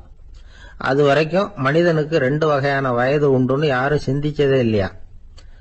அந்த உலக மகாயுத்தம் முடிஞ்சதுக்கு அப்புறம் மனிதனுடைய சராசரி மனதின் வயதை கணக்கிட்டு பார்க்கும் பொழுது அவங்களுக்குலாம் ரொம்ப அதிர்ச்சியா இருந்துதான். ஏன்னா அது ரொம்ப பின்தங்கிய நிலையில இருந்திருக்கு, வளர்ச்சி அடையாத நிலையில இருந்திருக்கு. அவங்க கண்டுபிடிச்ச பிரகாரம் அப்ப மனசோட சராசரி வயசு என்ன தெரியுமா, 14. அப்படின்னா பாத்துங்க, உடல் ரீதியா ஒருத்தரோட வயசு 70 கூட இருக்கலாம், ஆனா மனசோட வயசு 14 தான். இதுக்கு நேர்மாறா அமைஞ்சு போச்சுன்னு வச்சேங்க. அதாவது ஒருத்தருக்கு உண்மையிலேயே 14 வயசு, அதாவது உடலோட வயசு 14, அவரோட மனசின் வயசு 70ன்னு வச்சுக்கோங்க. இப்படி அமைஞ்சுட்டதுன்னா அவர் சீக்கிரம் ஞானத்தன்மை அடைஞ்சிருவார் அப்படின்னு அர்த்தம். இப்ப நமக்கெல்லாம் உடம்போட வயசு மனசோட வயசு ரெண்டும் ஒன்னா இருந்துட்டா அதுவே போதும், அதுவே பெரிய விஷயம். இப்ப எமர்சன் கிட்ட போய் ஒருத்தர் கேட்டாரா, உங்க வயசு என்ன அப்படின்னு. அவர் உடனே பதில் சொல்லியிருக்கார், 360 வருஷம் அப்படின்னாராம். கேட்டவர் குழம்பி போயிட்டார். அவர் என்ன சொல்றாரு, 360 வயசா, என்ன நம்ம காதல தான் சரியா விழலையா? எமர்சன் எப்பவும் உண்மையை பேசுற ஒரு சிறந்த அறிவாளி, அவர் இப்படிலாம் பொய் சொல்ல மாட்டாரே அப்படின்னு ஒரு யோசனை பண்ணிக்கிட்டே இவர் மறுபடியும் அவர் கிட்ட போனாராம். ஐயா, நீங்க சொன்னது சரியா என் காதல விழல, அதனால மறுபடியும் கேட்கிறேன், உங்க வயசு என்ன அப்படின்னாராம். எமர்சன் மறுபடியும் சொல்லியிருக்கிறார் 360 வருஷம்னு. வந்தவருக்கு உண்மையிலேயே அதிர்ச்சியா போட்டுது. அதுக்கப்புறம் மெதுவா ஆரம்பிச்சாராம், ஐயா நீங்க சொல்றதை என்னால ஏத்துக்க முடியாது, எப்படி பார்த்தாலும் இப்போ உங்களுக்கு வயசு ஒரு 60க்கு மேல இருக்காதுன்னு நினைக்கிறேன் அப்படின்னாராம். நீங்க சொல்றது சரிதான், அது என் உடம்போட வயசுன்னாராம் எமர்சன். அப்படின்னா ஏற்கனவே நீங்க சொன்னது அப்படின்னு கேட்டிருக்காரு, அது என் மனசோட வயசு அப்படின்னாராம். நம்மளை பொறுத்த வரைக்கும் அறிவு தூசு படிஞ்சிருக்கு, அது மாதிரியே அன்பும் மாசுபட்டிருக்கு. இது ரெண்டையும் சுத்தம் பண்ண வேண்டியிருக்குது, அப்பதான் நாம சரியான வயசுல வாழ முடியும். ஒரு ஆசாமி இருக்கிறார், அவருக்கு உடம்போட வயசு அதிகம், மனசோட வயசு ரொம்ப குறைச்சல், குழந்தை மாதிரி. அவர் ஒரு ஆஸ்பத்திரியில படுத்திருக்கிறார். நர்சம்மா எல்லாருக்கும் மருந்து கொடுத்துட்டு போறாங்க. கொஞ்ச நேரம் கழிச்சு திரும்பி வந்தாங்க. அப்ப இவர் அந்த அம்மாவை கூப்பிட்டு சொல்றார், இத பாருங்க சிஸ்டர், நீங்க எல்லாருக்கும் சின்ன சின்ன மாத்திரையா கொடுத்துட்டு எனக்கு மட்டும் நீளமான மாத்திரையா கொடுத்துட்டீங்க, முழுங்கறதுக்கு ரொம்ப கஷ்டமா போச்சு, இனிமே எனக்கும் சின்ன மாத்திரையா கொடுங்க சிஸ்டர் அப்படின்னாராம். அந்த அம்மா உடனே அதிர்ச்சி ஆகி தலையில அடிச்சுக்கிட்டாங்களாம். நான் கஷ்டப்பட்டு மாத்திரையை முழுங்கினத்துக்கு நீங்க ஏமா தலையில தட்டிக்கிறீங்க அப்படின்னு கேட்டிருக்காரு இவர். இதுக்கு அவங்க சொல்லியிருக்கிறாங்க, நான் உங்களுக்கு கொடுத்துட்டு போனது மாத்திரை இல்லைங்க, அது தெர்மாமீட்டர் அப்படின்னாங்களாம். ஜெருசலேம் அங்க உள்ள ஒரு தேவாலயம், அதுல உள்ள பலிபீடத்தின் முன்னாடி ஒரு பெட்டி உண்டு. அது காணிக்கை பெட்டி. ஆலயத்துக்கு வர்றவங்க பிரார்த்தனை பண்ணிவிட்டு திரும்பி போற சமயத்துல அந்த பெட்டியில காணிக்கை போடுவாங்க. அவங்களால எவ்வளவு முடியுமோ அவ்வளவு போடுறது வழக்கம். அவங்கவுங்க வசதிக்கு தகுந்த மாதிரி போடுவாங்க. வசதி உள்ளவங்களா இருந்தாலும் சரி, வசதியே இல்லாத வறியவர்களா இருந்தாலும் சரி, ஆலய காணிக்கை பெட்டியில காசு போடுறது அவங்களுக்கு ரொம்ப பெருமையான ஒரு செயல். ஒரு சமயம் இயேசு தம்முடைய சீடர்களோடு அந்த ஆலயத்துக்கு வர்றார். அங்க உட்காந்து ரொம்ப நேரம் வழிபாடு பண்ணிட்டு இருக்கிறார். சீடர்களும் அந்த ஜபத்துல கலந்துகிட்டாங்க. வழிபாடு முடிஞ்சுது. இயேசு உட்கார்ந்துருக்கிறார். காணிக்கை பெட்டியில காசு போடுறவங்கள கவனிக்கிறார். சீடர்களும் அதையே கவனிச்சுக்கிட்டு இருக்கிறாங்க. ரொம்ப பேர் வரிசையா வந்தாங்க. அவங்களால முடிஞ்ச அளவுக்கு காசு போட்டுட்டு அவங்க பாட்டுக்கு போய்கிட்டு இருக்கிறாங்க. வசதியானவங்க நிறைய பேர் வந்தாங்க. அதுக்கு மத்தியில வயசான ஒரு அம்மா, அவங்களும் காசு போட்டுட்டு போறாங்க. இப்போ இயேசு தன்னுடைய சீடர்கள் பக்கம் திரும்பினார். ஒரு கேள்வி கேட்டார். இப்போ இந்த காணிக்கை பெட்டியில நிறைய பேர் காசு போட்டுட்டு போறத நீங்க கவனிச்சிங்க. இன்னைக்கு இந்த காணிக்கை பெட்டியில ரொம்பவும் அதிகமா காசு போட்டது யார் அப்படின்னு கேட்டார். முதல்ல வந்தார ஒரு பெரிய மனுஷன், அவர் தான் அதிகமா போட்டார் அப்படின்னாரு ஒருத்தர். மூணாவதா வந்தவர் தான் அதிகமா போட்டார், நான் கவனிச்சேன் அப்படின்னாரு இன்னொருத்தர். இப்படி ஆளுக்கு ஒரு விதமா சொல்றாங்க. கடைசியா இயேசு சொன்னாராம், இன்றைக்கு அந்த பெட்டியில அதிகமா காசு போட்டவங்க அந்த வயசான அம்மா தான் அப்படின்னாராம். சீடர்களுக்கு ஒன்றும் புரியல. அந்த அம்மா ரொம்பவும் ஏழையாச்சே, அவங்க எப்படி அதிகமா காணிக்கை செலுத்த முடியும் அப்படிங்கறது அவங்க சந்தேகம். இயேசு விளக்குனார். நிறைய பேர் வந்தாங்க, நிறையவே காசுகள் போட்டாங்க, அது உண்மைதான். ஆனாலும் அந்த அம்மா என்ன பண்ணாங்க கவனிச்சிங்களா? வந்தாங்க, தன்னுடைய காசு பைய திறந்தாங்க, அப்படியே கொட்டுனாங்க. அதுல இருந்தது 2 காசுகள் தான். அந்த 2 காசும் காணிக்கை பெட்டியில விழுந்துட்டுது. மற்றவங்கெல்லாம் தங்கள்கிட்ட இருந்த செல்வத்தின் ஒரு சிறு பகுதியை எடுத்து பெட்டியில போட்டாங்க. ஆனா இந்த அம்மா தன்கிட்ட என்ன இருந்ததோ அதை அப்படியே போட்டுட்டாங்க. தன்னுடைய பிழைப்புக்காக வச்சிருந்த அவ்வளவையும் இழக்கிறதுக்கு தயாராயிட்டாங்க. அவ்வளவு தாராள மனசு அவங்களுக்கு. அதனால அவங்க செலுத்தின காணிக்கை தான் அளவுல அதிகம் அப்படின்னார். விலை மதிப்பில்லாத முத்து புதையல் ஒருத்தனுக்கு கிடைக்க போகுதுன்னு வச்சுக்கோங்க. அதன் மதிப்பை உணர்ந்தவன் என்ன பண்ணுவான்? அதை அடையறதுக்காக தன்கிட்ட இருக்கிற எதையும் கொடுக்கறதுக்கு தயாரா இருப்பான் இல்லையா? அது மாதிரிதான் இதுவும் அப்படின்னார். உலக மதிப்பீடுகளை துரும்பா தூசியா மதிச்சு அதையெல்லாம் உதறி விடுகிறவன் இறையருள் அப்படிங்கிற இணையில்லாத செல்வத்தை பெறுகிறான் அப்படிங்கிறது இதுல உள்ள கருத்து. இறைவனுக்காக இழப்பதுன்னா துன்பப்படுகிறவர்களுக்காக, ஏழைகளுக்காக, ஏதுமற்றவர்களுக்காக இழப்பது அப்படின்னு அர்த்தம். உங்கள் அயலானுக்கு நீங்கள் என்ன உதவி செய்தாலும் அதை எனக்கே செய்கிறீர்கள் அப்படின்னு இயேசு சொல்லியிருக்கிறார். அடுத்தவங்களுக்கு உதவணுங்கிற குணம் இன்னைக்கு ரொம்ப குறைஞ்சு போச்சு. ஒருத்தன் வாழைப்பழத்தோல் வழுக்கி கீழே விழுந்துட்டான். பக்கத்துல இருந்த நண்பன் உடனே அவனை தூக்கிக்கிட்டு போய் ஆஸ்பத்திரியில சேர்த்துட்டான். அதுக்கப்புறம் சொன்னான், நீ அந்த வாழைப்பழத்தோல்ல காலை வைக்க போறத முன்னாடியே நான் கவனிச்சுட்டேன் அப்படின்னானா. அப்படின்னா அப்பவே நீ எனக்கு உதவி செஞ்சிருக்கலாமே அப்படின்னானா அவன். நான் டாக்டருக்கு உதவலாம்னு நினைச்சுட்டேன் அப்படின்னா இவன். ஒரு புகழ்பெற்ற ஜப்பானிய சாமுராய் வீரன், வாள் வீசுறதுல ரொம்ப கெட்டிக்காரன். ஒரு கடுமையான போர்ல கலந்து கொண்டுட்டு களைச்சு போய் திரும்பி வந்தான். படுக்கையில் விழுந்தான். பக்கத்தில் என்னமோ சத்தம் கேட்டுது. திரும்பி பார்த்தான். ஒரு எலி அவனை முறைச்சி பார்த்துக்கிட்டு இருந்தது. உடனே வாழை உருவனா வீசினான். தப்பிச்சுட்டு ஓடி போச்சு. எவ்வளோ முயற்சி பண்ணி பார்த்தா முடியல. கடைசியில் அந்த வாள் முறிஞ்சு போனது தான் மிச்சம். ஒரு பக்கம் அவனுக்கு இது அவமானமாக போயிட்டுது, இன்னொரு பக்கம் பயமாக போயிட்டுது. எவ்வளவோ போர்களில் எதிரிகளை பந்தாடினவன் அவன் ஒரு எலிகிட்ட தோத்து போயிடுறதா அவனால சகிச்சிக்க முடியல.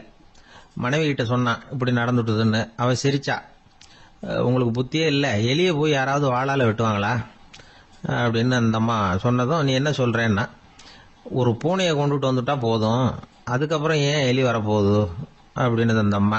உடனே ஒரு பூனை வந்து சேர்ந்தது. அது சாதாரண பூனை இல்லை, வீர சாகசங்கள்லாம் செஞ்சு பழக்கப்பட்ட பூனை. பெரிய இடத்துல வளர்ந்தது. அதை கொண்டுட்டு வந்துட்டாங்க. அந்த பூனை குறி பார்த்து எலி மேலே பாஞ்சுது. ஆனால் அந்த எலியை சுலபமாக தப்பிச்சு போட்டுது. அடுத்தபடியாகவும் பாயறதுக்கு முயற்சி பண்ணிச்சு அந்த பூனை. ஆனால் அந்த எலியோ ரொம்ப தந்திரமா திடீர்னு அந்த பூனையின் முகத்துக்கு நேராக பாஞ்சுது. அவ்வளவுதான். அந்த பூனை பயந்து போய் ஒரே தாவா தாவி ஜன்னல் வழியாக வெளியில் ஓடி போச்சு. அந்த வீரனுக்கு இது ஒரு பெரிய அதிர்ச்சியாக இருந்தது. அடுத்தபடியாக யோசனை பண்ணான். ராஜா வளர்த்துக்கிட்டு இருந்த அரண்மனை பூனையை ஒரு நாள் ஏரவலா கேட்டு வாங்கிட்டு வந்தான். ஊர் உலகம்லாம் பேர் வாங்கின பூனை இது. அந்த பூனையாலும் அந்த எலியை ஒன்றும் செய்ய முடியல. வீரனுக்கு ரொம்ப அதிர்ச்சி. அந்த அரண்மனை பூனைகிட்டயே போய் புலம்புனான். அரண்மனை பூனையே, நீயே தோத்து போயிட்டியே, இனிமே நான் என்ன செய்ய முடியும்னா. அந்த பூனை சிந்திச்சுது. அப்புறம் சொல்லிச்சு, இந்த காரியத்துக்கு இந்த மேல்மட்ட விவகாரம்லாம் சரிப்பட்டு வராது. சாதாரண வீட்டு பூனை கிடைச்சதுன்னா அதை கொண்டுட்டு வந்து விட்டுப்பார் அப்படின்னுது. சாதாரண பூனையால என்ன செஞ்சிட முடியும்னா இவன் நம்பிக்கை இல்லாம.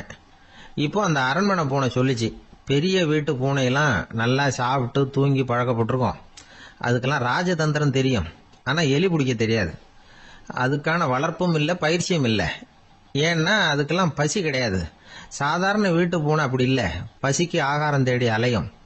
எலிகளை பிடிச்சி சாப்பிட்டுட்டு தான் உயிர் வாழும். அதனால அதுகளுக்கு எலியை பிடிக்கிற எல்லா உத்திகளும் தெரியும், எங்களுக்கு தெரியாது அப்படின்னுது. அது சரியே, அதுவும் பூனை தான், நீயும் பூனை தான். அதால முடிகிற காரியம் ஏன் உன்னால முடியல அப்படின்னு கேட்டான் இவன். இதுக்கு அந்த பூனை சொல்லிச்சு, இதே கேள்வியை நானும் கேட்டேன். உன்னுடைய தந்திர முறை என்னன்னு கேட்டேன். அதுக்கு பதில் சொல்லாம படுத்து தூங்கி போச்சு. அதை மறுபடியும் எழுப்பி கேட்டேன். அதுக்கு கோவம் வந்துட்டுது. இதுல என்ன தந்திர முறை வேண்டியிருக்கு? நான் ஒரு பூனை, அவ்வளவுதான். பூனைன்னா பூனை, பூனை எலியை பிடிக்கும், நான் எலியை பிடிக்கிறேன், அவ்வளவுதான்னுது அப்படின்னு சொல்லி விவரமா சொல்லிச்சு அந்த அரண்மனை பூனை. உடனே ஒரு சாதாரண பூனையை கொண்டுட்டு வந்துட்டாங்க. கொண்டாந்து விட்டா அது பார்க்கறதுக்கு ரொம்ப சாதாரணமா தெரிஞ்சுது. இந்த வீரனுக்கு நம்பிக்கை வரல. இருந்தாலும் அதை கொண்டுட்டு வந்து வீட்டுக்குள்ள விட்டான். ஒரே நிமிஷம் அந்த எலியை கவிட்டு வெளியில ஓடி போச்சு. மேலிடத்து பூனைகள்லாம் இதை வேடிக்கை பார்த்துக்கிட்டு வெளியில நின்றுகிட்டு இருக்குது. எல்லாரும் மெதுவா அந்த பூனையை நெருங்கி, உங்ககிட்ட அப்படி என்ன தனிப்பட்ட திறமை, அதோட ரகசியம் என்னன்னு கேட்டாங்க. அந்த சாதாரண பூனை ரொம்ப சாதாரணமா சொல்லிச்சான், அதெல்லாம் எனக்கு தெரியாது, நான் பூனை, அவ்வளவுதான், நீங்களும் பூனையா இருங்க அப்படின்னு சொல்லிவிட்டு அந்த பூனை தன்னுடைய வாயில கவிய எலியோடு அங்கிருந்து நடந்து போச்சு. இந்த கதையிலிருந்து நாம புரிஞ்சுக்க வேண்டிய தத்துவம் என்னன்னா, நீயாக இரு. இதுதான் அந்த தத்துவம். நம்ம ஒவ்வொருத்தருக்கு உள்ளேயும் ஒரு தனித்தன்மை இருக்கு. இதை அவங்கவுங்க புரிஞ்சுக்கிட்டு உண்மை இயல்பு புரிஞ்சுக்கணும். நம்முடைய இயல்பு என்னங்கிறது நமக்கு தெரியணும். அதை கண்டுபிடிக்கிறது தான் உண்மையான கலை. ஒரு பெரிய மனுஷன் வாயை அகலமா திறந்து வச்சுட்டு தூங்கிட்டு இருந்தான். உடனே ஒரு எலி உள்ள பூந்துட்டு தான். வீட்டு வேலையாள் டாக்டருக்கு போன் பண்ணான், எங்க முதலாளி வாய்க்குள்ள ஒரு எலி பூந்துட்டுது டாக்டர் அப்படின்னா. நான் உடனே புறப்பட்டு வரேன், அதுக்கு முன்னாடி நீ ஒரு ரொட்டி துண்டை எடுத்து ஒரு வாய்க்கு முன்னாடி காட்டு, உள்ள போன எலி வெளியில வந்துடும்னார் டாக்டர். சரின்னு சொல்லிவிட்டான். கொஞ்ச நேரத்தில் டாக்டர் அங்க போய் சேர்ந்தார். அப்போ வேலைக்காரன் ஒரு பெரிய மீனை அவர் வாய்க்கு நேரம் இப்படியும் இப்படியும் ஆட்டிக்கிட்டு இருந்தான். நான் ரொட்டி துண்டை தானே காட்ட சொன்னேன்னாரு டாக்டர். அவன் சொன்னான், எலியை வெளியில கொண்டுட்டு வர்றதுக்கு ரொட்டி துண்டை காட்ட சொன்னீங்க டாக்டர், அதுக்கப்புறம் அந்த எலியை துரத்திக்கிட்டு ஒரு பூனை உள்ள போயிருக்கு, அதுக்காகத்தான் இந்த மீனை காட்டிக்கிட்டு இருக்கேன் நானா. இது எதுக்குன்னா இப்படி வேடிக்கையா சொல்றது, பூனை பூனையாக இருக்க வேண்டும், எலி எலியாக இருக்க வேண்டும், மனுஷன் மனுஷனாக இருக்க வேண்டும் அப்படிங்கறத புரிஞ்சுக்கிறது. நாம இருக்கிற வரை வெற்றி நிச்சயம். ஐயா, என்னுடைய நூல் வெளியீட்டு விழாவுக்கு அவசியம் நீங்க வரணும் அப்படின்னு கூப்பிட்டார் ஒருத்தர். எப்போ வரணும்னு கேட்டேன். அடுத்த வாரம்னார். சரி, புத்தகம் தயாராயிட்டுதா அப்படின்னு. நாளைக்கு தான் அச்சிக்க கொடுக்க போறேன்னார். என்னங்க இது, புத்தகம் அச்சிடுறதுக்கு முன்னாடியே அழைப்புதழை வந்து அச்சடிச்சு விட்டீங்களே அப்படின்னு கேட்டேன். அதனால என்னங்க, அந்த காலம் மாதிரியா போலாம், அச்சுக்கலை வந்து எவ்வளவோ முன்னேறியாச்சுங்க. Linotype, monotype, phototype, laser, இப்படி என்னென்னமோ வந்தாச்சு. இன்னைக்கு கொடுத்தா நாளைக்கே புத்தகம் தயார் அப்படின்னார். இப்படி இந்த அளவுக்கு முன்னேறி இருக்கிற இந்த அச்சுக்கலை ஆரம்பத்தில் எப்படி இருந்தது தெரியுமா? அந்த காலத்தில் காகிதம்னா என்னன்னே தெரியாது. அப்படி ஒன்று கண்டுபிடிக்கப்படவே இல்லை. அப்போல்லாம் எதையாவது ஒன்று எழுதணும்னா அதுக்கு ஆட்டு தோலை தான் பயன்படுத்தி இருக்கிறாங்க. கண்ணுக்குட்டி தோல் கூட அதுக்கு உபயோகப்பட்டு தான். ஐரோப்பாவில் இருந்த பாதிரியார்கள் தோலில் எழுதப்பட்ட புத்தகத்தை தயாரிக்கிறதுல ரொம்ப கெட்டிக்காரங்களாம். எகிப்து, அப்புறம் மத்திய தரைக்கடல் ஓரத்தில் உள்ள நாடுகள், இங்கெல்லாம் தோல் தான் எழுது பொருளாக பயன்பட்டு வந்திருக்குது. ஆனால் நம்ம நாட்டில் ஓலைச்சுவடிகளை எழுத்துக்கு பயன்படுத்தி இருக்கிறாங்க. எழுதுறதுக்கு தோலை பயன்படுத்தினவங்க பிறகு பேப்பரைஸ் அப்படிங்கிற கோரை புல்லை வந்து அதுக்கு பயன்படுத்தினாங்களாம். இதெல்லாம் அப்படி கொஞ்சம் கொஞ்சமாக கண்டுபிடிச்சிட்டு வந்திருக்கிறாங்க. அந்த புல்லை வந்து கச்சிதமாக நறுக்க வேண்டியது, நல்லா பதப்படுத்த வேண்டியது, அதுக்கப்புறம் அதில் எழுத வேண்டியது, அவ்வளவுதான். பேப்பருங்கிற சொல்லே இந்த பேப்பைரஸ் அப்படிங்கிறதுலேருந்து வந்தது தான். அதுக்கப்புறம் தான் காகிதம் வந்தது. இதை முதல்ல சீன நாட்டில் தான் கண்டுபிடிச்சாங்க. அது வந்த பிறகு அச்சு எந்திரம் கண்டுபிடிக்க வேண்டிய அவசியம் ஏற்பட்டது. அதை கண்டுபிடிச்சவர் ஜெர்மானிய அறிவியல் அறிஞர் ஜான் கூட்டன்பர்க். அச்சு கலைக்கு அடித்தளம் அமைச்சவர் அவர் தான். ஜெர்மனியில் மெயின்ஸ் அப்படிங்கிற ஊரில் 1399 பிறந்தார். அவரோட மாமன் ஒருத்தர் உலோக வேலையில் வல்லவர். அவர்கிட்ட அந்த வேலையை கற்றுக்கிட்டார். அதோட வைர கற்களை பட்டை தீட்டுறதுலையும் ரொம்ப தேர்ச்சி பெற்றிருந்தார். இளம் வயசுலேயே சும்மா இருக்க மாட்டாராம். எதை செஞ்சாலும் அதை திறமையாக செய்வாராம். அவர் தான் முதல்ல மர அச்சு எழுத்துக்களை உருவாக்கினார். அது மேலே மை தடவி பிரதிகள் எடுத்தார். அதுக்கப்புறம் உலோக எழுத்துக்கள், முதல்ல காரியம், அப்புறம் இரும்பு, அப்புறம் கலப்பு உலோகம். பிறகு அச்சடிக்கிறதுக்கு எந்திரம் ஒன்றையும் உருவாக்கினார். முதல்ல பைபிள் அச்சடித்தார். 1468 அவர் இறந்து போனார். 16ஆம் நூற்றாண்டில் மேலை நாடுகளிலிருந்து மர எழுத்துக்களை கொண்டுகிட்டு தமிழ்நாட்டில் கிறிஸ்துவ நூல்களை அச்சிட்டாங்க. அப்பெல்லாம் அச்சகங்கள் போதிய அளவுக்கு இங்கே இல்லை. அதுக்கு என்ன காரணம்னா, இந்தியர்கள் அச்சகங்களை நடத்தக்கூடாது அப்படின்னு சட்டம். 1835 வரைக்கும் அந்த சட்டம் நடைமுறையில் இருந்தது. இந்த நிலைமையில் அங்கேயும் இங்கேயுமா 1-2 அச்சகங்கள் ஆரம்பமாச்சு. 1713 தரங்கம்பாடியில் லூத்தரன் மிஷன் அச்சகம், அதே ஆண்டில் சென்னையில் SPCK அச்சகம். இது ரெண்டும் தான் இந்தியாவில் முதல்ல தொடங்கப்பட்ட அச்சகங்கள். ஆட்டுத்தோல்லையும் ஓலைச்சுவடியிலையும் எழுதப்பட்ட எழுத்துக்கள் இன்னைக்கு எங்கேயோ போயிட்டுது. ஆனால் நம்ம ஊரில் எழுத்தாளர்கள் நிலைமை தான் ஒன்றும் சொல்லிக்கிறது மாதிரி இல்லை. நம்ம ஆள் ஒருத்தர் சொன்னார், சார், நான் சொந்தத்தில் ஒரு அச்சாபீஸ் வச்சுருந்தேன், இப்போவும் வச்சிருக்கிறேன். அதனால் என்னுடைய படைப்புகளை புத்தகமாக வெளியிடுறதுல எனக்கு ஒன்றும் கஷ்டம் இல்லை. வருஷத்துக்கு ஒரு புத்தகம் எழுதி வெளியிட்டுருவேன். 15 வருஷமாக இலக்கிய உலகத்துக்கு இப்படி சேவை செஞ்சுக்கிட்டு வர்றேன். ஆனால் இந்த வருஷம்தான் வாசகர்கள் எனக்கு பாராட்டு விழா நடத்தியிருக்கிறாங்க அப்படின்னார். இந்த வருஷம் அப்படி என்ன விசேஷம் அப்படின்னு கேட்டோம். இந்த வருஷம்தான் நான் எந்த புத்தகம் எழுதி வெளியிடாமல் இருந்தேன், அதுக்காகத்தான் எனக்கு இந்த பாராட்டு விழா அப்படின்னார். ஒரு நண்பர் இருக்கார். எப்போ பார்த்தாலும் கையில் ஒரு புத்தகம் இருக்கும். புத்தகம் இல்லாமல் எங்கேயும் புறப்பட மாட்டார். எதுக்காக இப்படி எடுத்துகிட்டு போகிறீங்க அப்படின்னு கேட்டால், எனக்கு இது ஒரு நல்ல நண்பன் மாதிரி. இந்த காலத்தில் எங்கே போனாலும் காத்திருக்க வேண்டியிருக்கு. அது மாதிரி சமயத்தில் நான் நண்பன் கூட பேசிக்கிட்டு இருப்பேன் அப்படிம்பாரான். ஒருத்தர் ஒரு பெரிய அரச பதவியில் இருந்தார். அவர் பதவியிலிருந்து இறங்க வேண்டிய சூழ்நிலை. அரசு கொடுத்துருந்த வீட்டை விட்டுட்டு வெளியில் வர்றார். வரும்பொழுது 2 கையிலையும் 2 பெட்டியை எடுத்துகிட்டு வந்தாராம். சார், உங்களுடைய உடைமைகள் அப்படின்னு கேட்குறாங்க அங்கே இருந்த ஊழியர்கள். இவர் தன்னுடைய கையில் இருக்கிற பெட்டியை காட்டி, இதுதான் என்னுடைய சொத்து அப்படின்னாராம். ஒரு பெட்டியில் அவருடைய உடைகள், இன்னொரு பெட்டியில் அவர் விரும்பி படிக்கிற புத்தகங்கள். அவ்வளவுதான். இதுதான் இருந்துதான். புத்தகம் படிக்கிறது மனசுக்கு நல்லதுங்கிறது நமக்கு தெரியும். புத்தக வாசிப்பு உடம்புக்கும் நல்லதுங்கிறாங்க. அது நமக்கு ஆச்சரியமாக தான் இருக்குது. ஒரு நபர் ஒரு வருஷத்தில் சராசரியா 2000 பக்கங்களை படிச்சிருக்கணுமா, யுனெஸ்கோ பரிந்துரை. ஆனால் நம்ம நாட்டில் நாம் சராசரியா படிக்கிறது 32 பக்கங்கள். அவ்வளவுதான். இவ்வளவுக்கு நம்ம நாட்டில் 6000த்துக்கும் மேற்பட்ட நாளேடுகள், 2000த்துக்கும் மேற்பட்ட இதழ்கள், மலர்கள், இவ்வளவு இருந்தும் சரியா வரல. இந்த உலகத்தில் முதல் நூலகம் எங்கே எப்போ ஆரம்பமாச்சு தெரியுமா? கிமு 2500 ஆண்டில் அது ஆரம்பமாயிருக்குது. பாபிலோனியாவில் அமில் அணு அப்படிங்கிற அரசன் தான் நூலகத்தை உருவாக்கி இருக்கிறான். அப்பெல்லாம் தாள் கிடையாது, களிமண் தான். களிமண் பலகைகளில் எழுதி அது தொகுத்து அப்படியே நூலாக்கி அதை நூலகத்தில் வச்சிருப்பாங்களாம். அரசருடைய நூலகத்தில் 1000த்துக்கும் மேற்பட்ட நூல்கள் இருந்ததாக வரலாற்று குறிப்பு இருக்குது. அது மட்டும் இல்லை, அந்த நூலகத்தில் பொருள் வாரியா, அதாவது சப்ஜெக்ட் வாரியா புத்தகங்களை வகைப்படுத்தி வச்சிருந்தாங்களாம். அதில் மிச்சம் இருந்த ஒரு 25 களிமண் பலகை புத்தகங்கள் இன்னைக்கும் பிரிட்டிஷ் அருங்காட்சியகத்தில் இருக்குதான். அச்சு தாள் இதெல்லாம் ஏற்பட்டதுக்கு அப்புறம் அமைக்கப்பட்டது தான் பிரான்சில் இருக்கக்கூடிய பாரிஸ் நூலகம். 1480 பிரெஞ்சு மன்னர் 11ஆம் லூயி இந்த நூலகத்தை அமைச்சாராம். ஆனால் அப்பெல்லாம் அரசர்கள் மட்டும்தான் நூலகத்தை பயன்படுத்த முடியுமா. அதுக்கப்புறம் 17ஆம் நூற்றாண்டில் இந்த முறை மாறி பொதுமக்கள் அங்கே போகலாம், படிக்கலாம் அப்படிங்கிற நிலைமை வந்துதான். போட்லியன் நூலகம் அப்படின்னு அதுக்கு பேர், பாரிஸ் நகரத்தில் இருக்கு. அங்கே தான் நூல்களின் பட்டியல் தயாரிப்பு பணி ஆரம்பமாச்சு. கல்வி வளர்ச்சியையும் நூலகத்தையும் இணைச்சவர் நெப்போலியன் போனபார்ட். முன்பணம் செலுத்தி புத்தகத்தை படிக்கிற முறையையும் அவர் தான் கொண்டுகிட்டு வந்தாராம். மக்கள்கிட்ட வசூலிக்கிற வரியின் ஒரு பகுதியை நூலகத்துக்கு பயன்படுத்தினவரும் அவர் தானா. நெப்போலியன் நூலகத்தில் உலகத்தில் உள்ள எல்லா மொழி நூல்களும் இருக்குதான். அங்கே ஒரு தமிழ் நூலும் இருந்திருக்குது. அது என்னன்னா கம்பராமாயணம். சோவியத் யூனியனுக்கு படையெடுத்து போனப்போ அங்கேருந்து லட்சக்கணக்கான புத்தகங்களை இந்த பனிச்சறுக்கு வாகனங்கள் இருக்குல்ல அதில் கொண்டுகிட்டு வந்ததாக வரலாறு. அடுத்தபடியாக குறிப்பிட்டு சொல்லத்தக்க நூலகம் எதுன்னா பிரிட்டிஷ் நூலகம். மிக பழைய கையெழுத்து பிரதியெல்லாம் கூட அங்கே இருக்குது. 1753 ஆரம்பமாச்சு. அதில் உள்ள நூல்களை வரிசையாக அடுக்கினா 180 கிலோமீட்டர் நீளத்துக்கு வருமா. மிகப்பெரிய நூலகம் அமெரிக்க தலைநகர் வாஷிங்டனில் இருக்குதான். இந்தியாவை பொறுத்த வரைக்கும் பெரிய பழைய நூலகம் எதுன்னா கல்கத்தா நூலகம். எல்லா இந்திய மொழி நூல்களும் இங்கே உண்டு. மகாகவி பாரதியார் நடத்தின இந்தியாங்கிற இதழின் எல்லா பிரதிகளும் அங்கே பாதுகாப்பாக இருக்குது.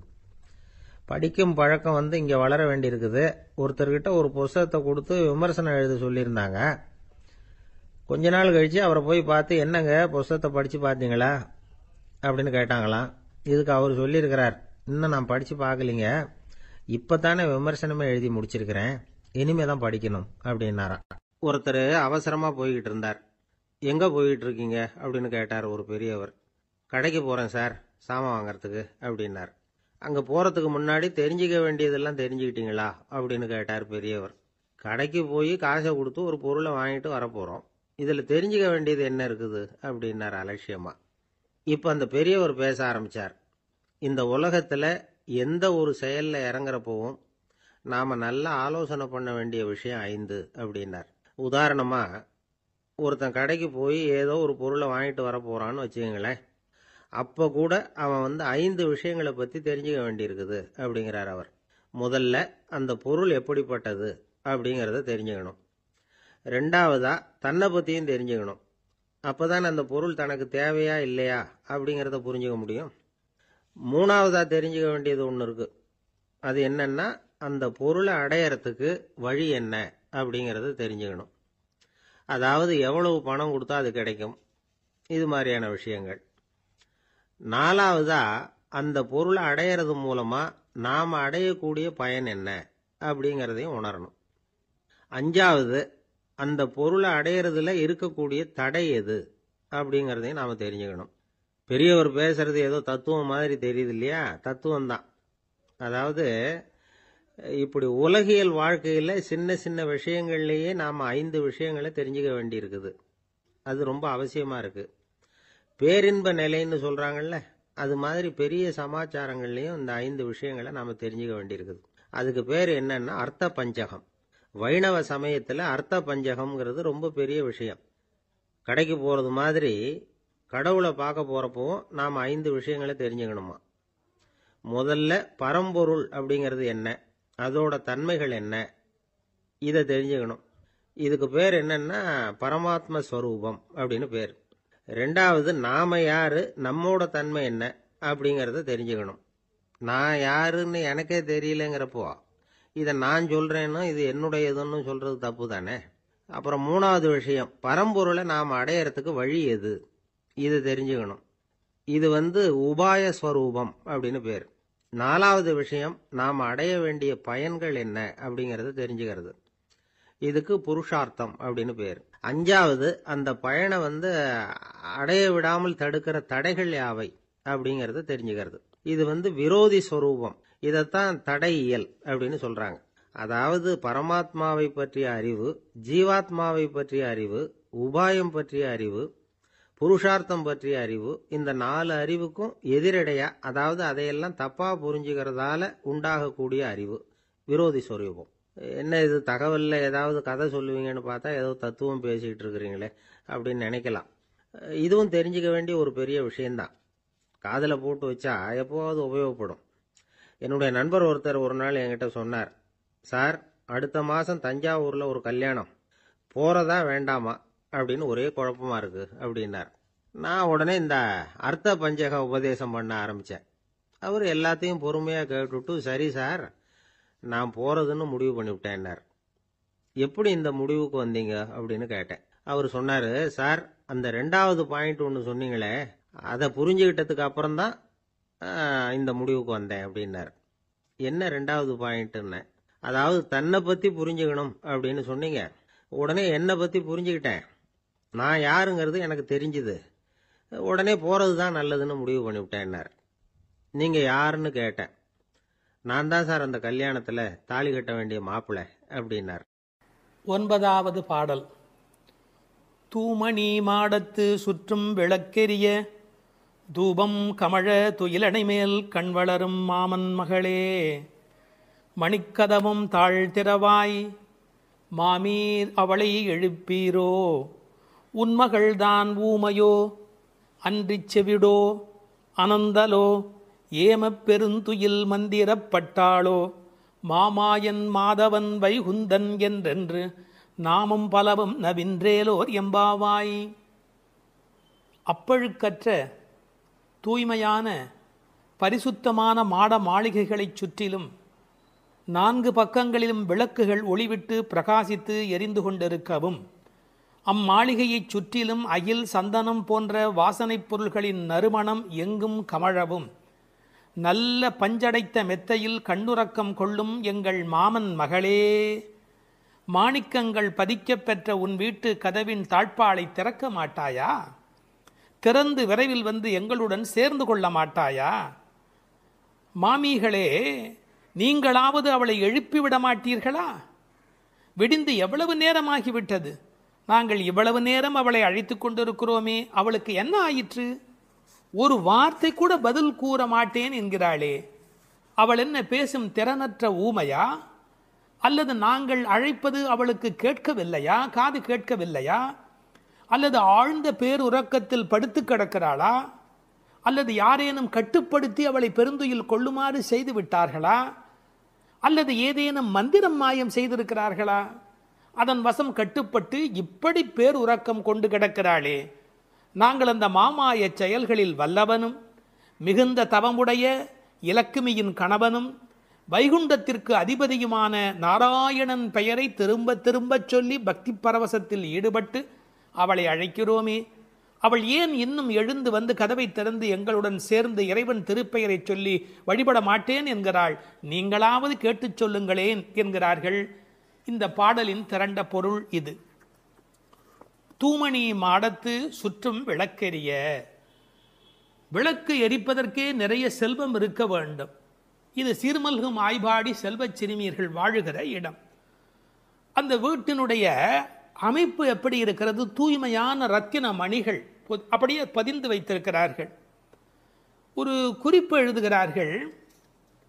அரசர்கள் அந்தப்புறத்திற்கு சிறந்த மணியை கொண்டு அற்புதமான கட்டடத்தை அமைப்பார்களாம். அங்கு வேண்டாம் என்று ஒதுக்கப்பட்ட கற்களை கொண்டுதான் அரண்மனையையே கட்டுவார்களாம். இது துவளில் மண்டபம், அது தூமணி மாடம் என்று அதற்கு ஒரு விளக்கம் சொல்கிறார்கள்.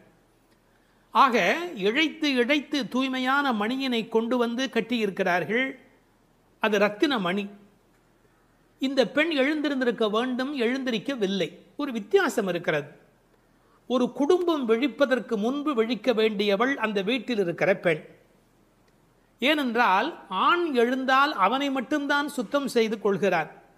பெண் எழுந்தால் அந்த வீடே சுத்தமாகிறது என்று ஒரு பொன்மொழி சொல்வார்கள்.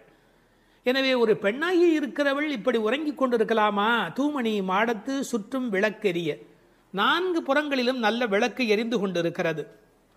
அது மட்டுமல்ல, அகில் சந்தனம் போன்ற நறுமண புகை வீசுகிறது. தூபம் கமழ, செல்வச் செழிப்பு. துயிலணை மேல் கண் வளரும். அது தூங்குவதற்காகவே அமைக்கப்பட்டிருக்கிற ஒரு பெரிய மெத்தை.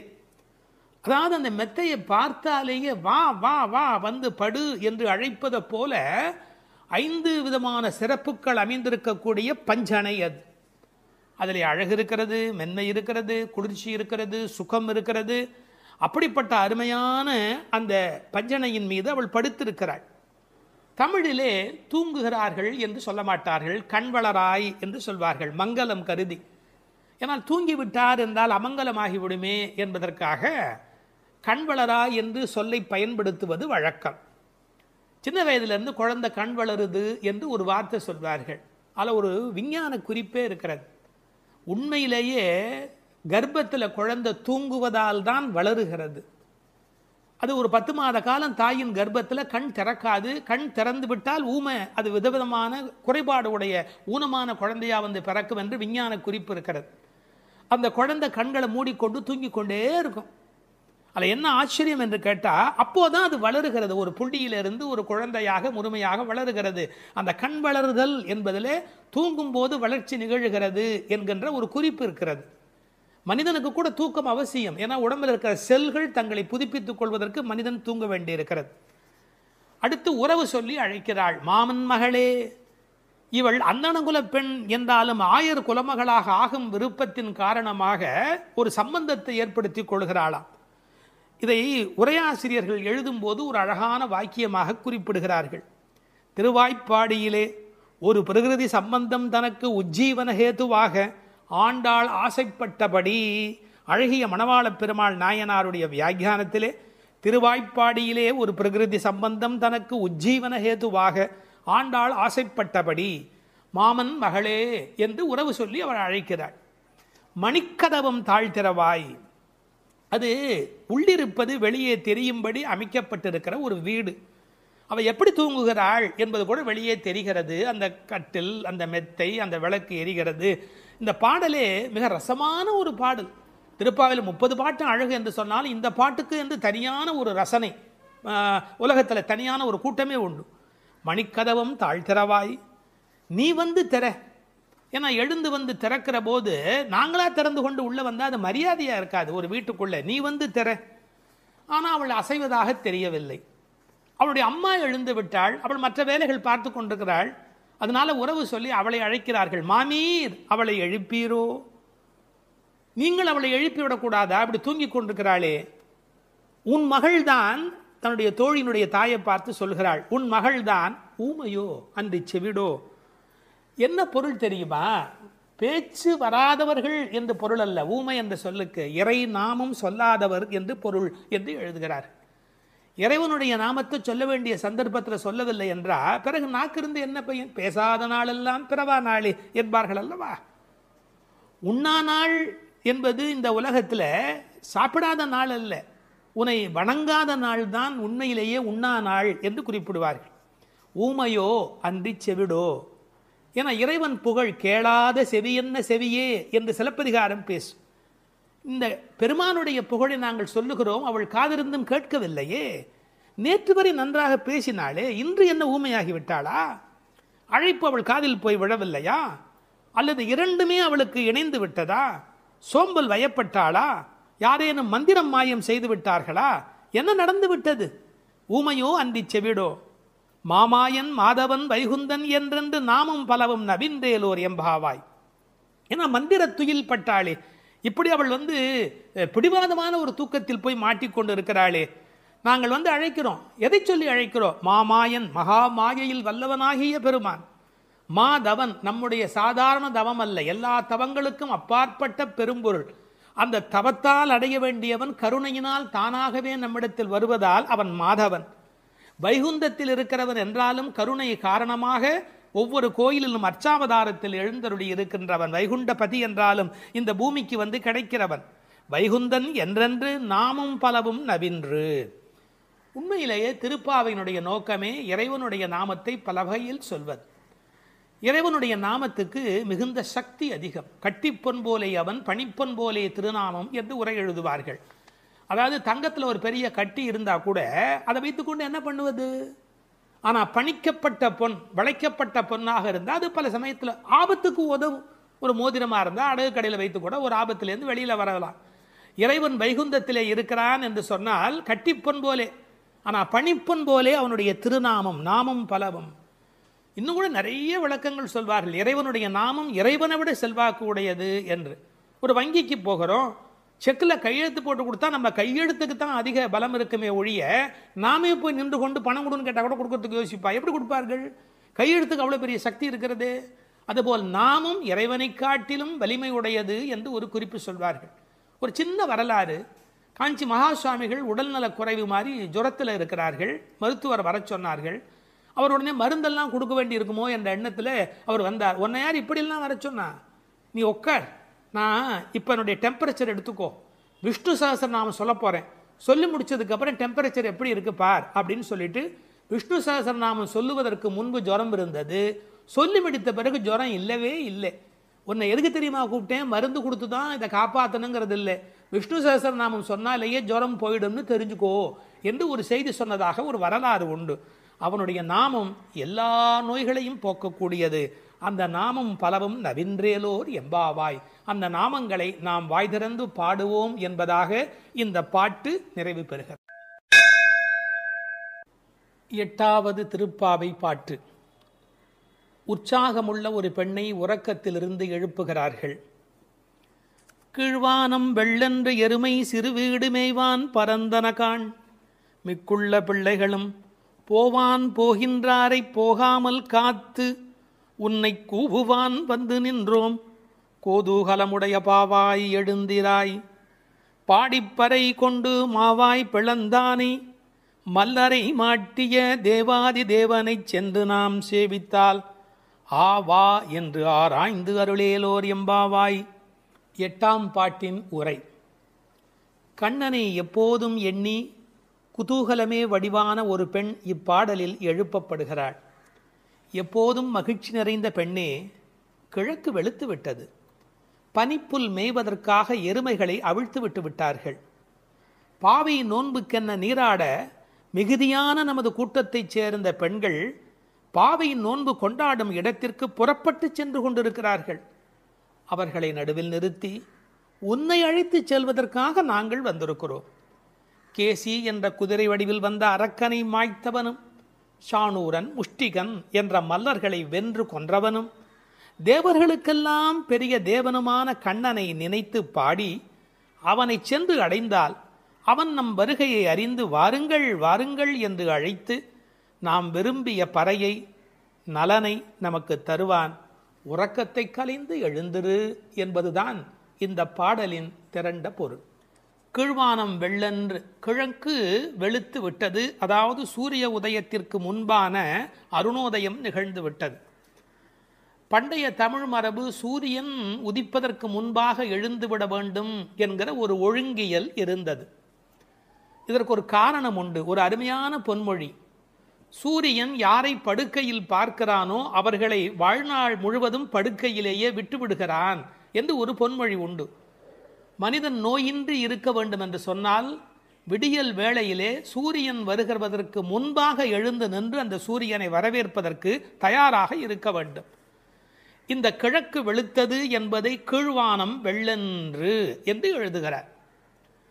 ஒரு குறிப்பு, இவையெல்லாம் வெளியில் நடக்கிற விஷயங்கள். சூரியோதயத்திற்கு முந்தைய வானம் வெளுத்த நிலை.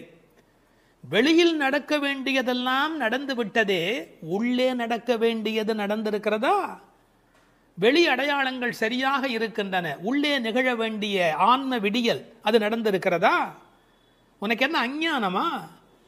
இன்னொரு அடையாளம் சொல்லுகிறாள், விடியலுக்கான அடையாளம். எருமை மாட்டை அவிழ்த்து விட்டு விட்டார்கள், மேய்ச்சல் நிலத்திற்கு கூட்டி போக போகிறார்கள்.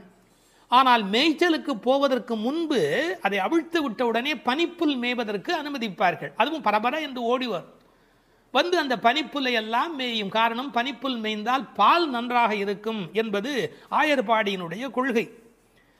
ஆண்டாள் அந்தணர் குலத்தில் பிறந்து வளர்ந்தாலும் கூட அவளுடைய இயல்பு ஆயர்பாடியின் உண்மைகள் அனைத்தையும் தெரிந்து வைத்திருக்கிறாள். எருமை சிறுவீடு மேய்வான், சிறுவீடு சின்னதாக விட்டிருக்கிறார்கள், முழுசா விட்டுடல. அது கொஞ்சம் அப்படி பக்கத்தில் போய் அந்த அவிழ்த்து விட்ட உடனே வந்து வெளியில் இருக்கிற அந்த பனிப்புல்லை மேய தொடங்குகிறது. அறிந்தோ அறியாமையிலேயோ எருமை என்ற வார்த்தையை பயன்படுத்துவதிலே ஒரு கிண்டல் இருக்கிறது. ஏன்னா யாராவது அதிக நேரம் தூங்கி கொண்டிருந்தா என்னடா இப்படி எருமை போல தூங்குறியே என்று ஏசுவார்கள். எருமையே எழுந்து விட்டதே, நீ இன்னும் எழுந்திருக்கவில்லையா? அதில் ஒரு கேலி இருக்கிறது, ஒரு கிண்டல் இருக்கிறது. எருமை சிறுவீடு மேய்வான் பரந்தனகான், ஓடுது, அது பாட்டுக்கு அது போய் திங்கிறதுக்காக அது பறந்து புறப்பட்டது. மிக்குள்ள பிள்ளைகளும், அதாவது 5 லட்சம் குடியில் இருக்கிற அத்தனை பெண்களும் ஒருத்தருக்கொத்தர் உறவு. அவர்கள் எல்லாருக்கும் நோன்பு நோக்க வேண்டும், கண்ணபெருமானை காண வேண்டும், அவன் தரிசனத்தை சென்று அனுபவிக்க வேண்டும், அவனோடு கலவி பரிமாற வேண்டும் என்ற எண்ணத்தினாலே போக வேண்டும் என்று எல்லோரும் தவிக்கிறார்கள். இறைவனை சென்று சேர வேண்டும் என்று இந்த சபரிமலைக்கு போகிற சில அன்பர்கள் ஒரு வேகத்தோடு புறப்படுவார்கள். அது மாதிரி போவான் போகின்றாரே, அப்படி எல்லாம் வேக வேகமாக எல்லோரும் புறப்படுகிறார்கள். இது ரொம்ப முக்கியமான ஒரு இடம்.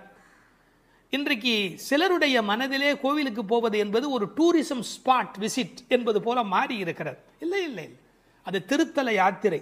திருத்தல யாத்திரைக்கும் டூரிசம் டெவலப்மெண்ட்டுக்கும் இடையில் பெரிய வித்தியாசம் இருக்கிறது என்பதை ஒவ்வொரு ஆன்மாவும் விளங்கிக் கொள்ள வேண்டும். மனதுக்கு மகிழ்ச்சி தருவது டூரிசம், ஆன்மாவுக்கு அமைதி தருவது தல யாத்திரை. அப்படி போவான் போகின்றார், எல்லாம் புறப்பட்டு விட்டார்கள். நாங்கள் என்ன பண்ணி வைத்திருக்கிறோம்? நிறுத்தி வைத்திருக்கிறோம். போகாமல் காத்து உன்னை கூவுவான் வந்து நின்றோம். பொதுவாக அப்படி புறப்பட்டு விட்டவர்களை தடுக்கக்கூடாது. ஆனால் எங்கள் மனம் வேதனைப்படுகிறது. உன்னை விட்டு விட்டு எப்படி அம்மா நாங்கள் போக முடியும்? பிரார்த்தனை கூட்டத்தால் நிறைவு பெறுகிறது, ஆனால் தியாகம் தனிமையால் அழகு பெறுகிறது. தியாகம் தான் ரொம்ப முக்கியம். பிரார்த்தனையை விட நிறைய பிரார்த்தனைகள் இருக்கட்டும், அதை விட தியாகம் அதை விட முக்கியம். நாங்கள் எல்லாரும் புறப்பட்டு விட்டார்கள், அவளை தடுத்து நிறுத்தி வைத்திருக்கிறேன், ஒன்று அழைத்து கொண்டு போக வேண்டும் என்று. ஒருவரை விட்டு விட்டு போனாலும் மனம் நிம்மதி அடையுமா? நாம் சாப்பிடுகிறோம், நமக்கு வேண்டிய ஒரு அன்பர், ஐயோ ஒரு வரலையே ஒரு வரலையே ஒரு வரலையே என்று தவிப்போம் இல்லையா? அதுபோல் கண்ணனை அனுபவிக்கின்ற அனுபவத்திலே ஒருத்தி விட்டு போனாலும் அவர்கள் மனது வேதனைப்படுகிறது. அதனால் போகின்றாரே போகாமல் காத்து உன்னை கூவுவான் வந்து, உன்னை கூப்பிடுவதற்காக வந்து நிற்கிறோம். ஒரு அழகான வார்த்தை நான் படித்தது, காத்திருப்பதற்கு அதிக பொறுப்பு வேண்டும். இந்த உலகத்தில் ஒரு விஷயத்துக்கு காத்திருப்பது என்பதற்கு கூடுதலான பொறுப்பு வேண்டும். கல்யாண பந்தியிலேயே பல பேர் பரபரக்கிறார்கள், கூப்பிடாமலேயே சாப்பிட ஓடுகிறார்கள்.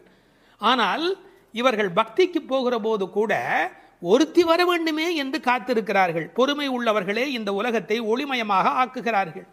யான் பெற்ற இன்பம் பெருக இவ்வையகம் என்று எண்ண வேண்டும் அல்லவா?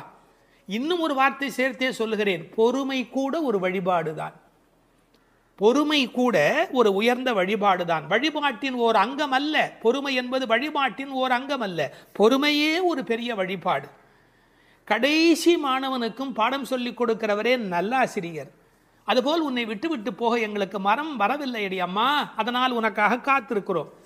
ஏனென்றால் நீ வந்தால் அந்த இடம் கலகலப்பாக இருக்கும். கோதூகலமுடைய பாவாய் எழுந்திராய்.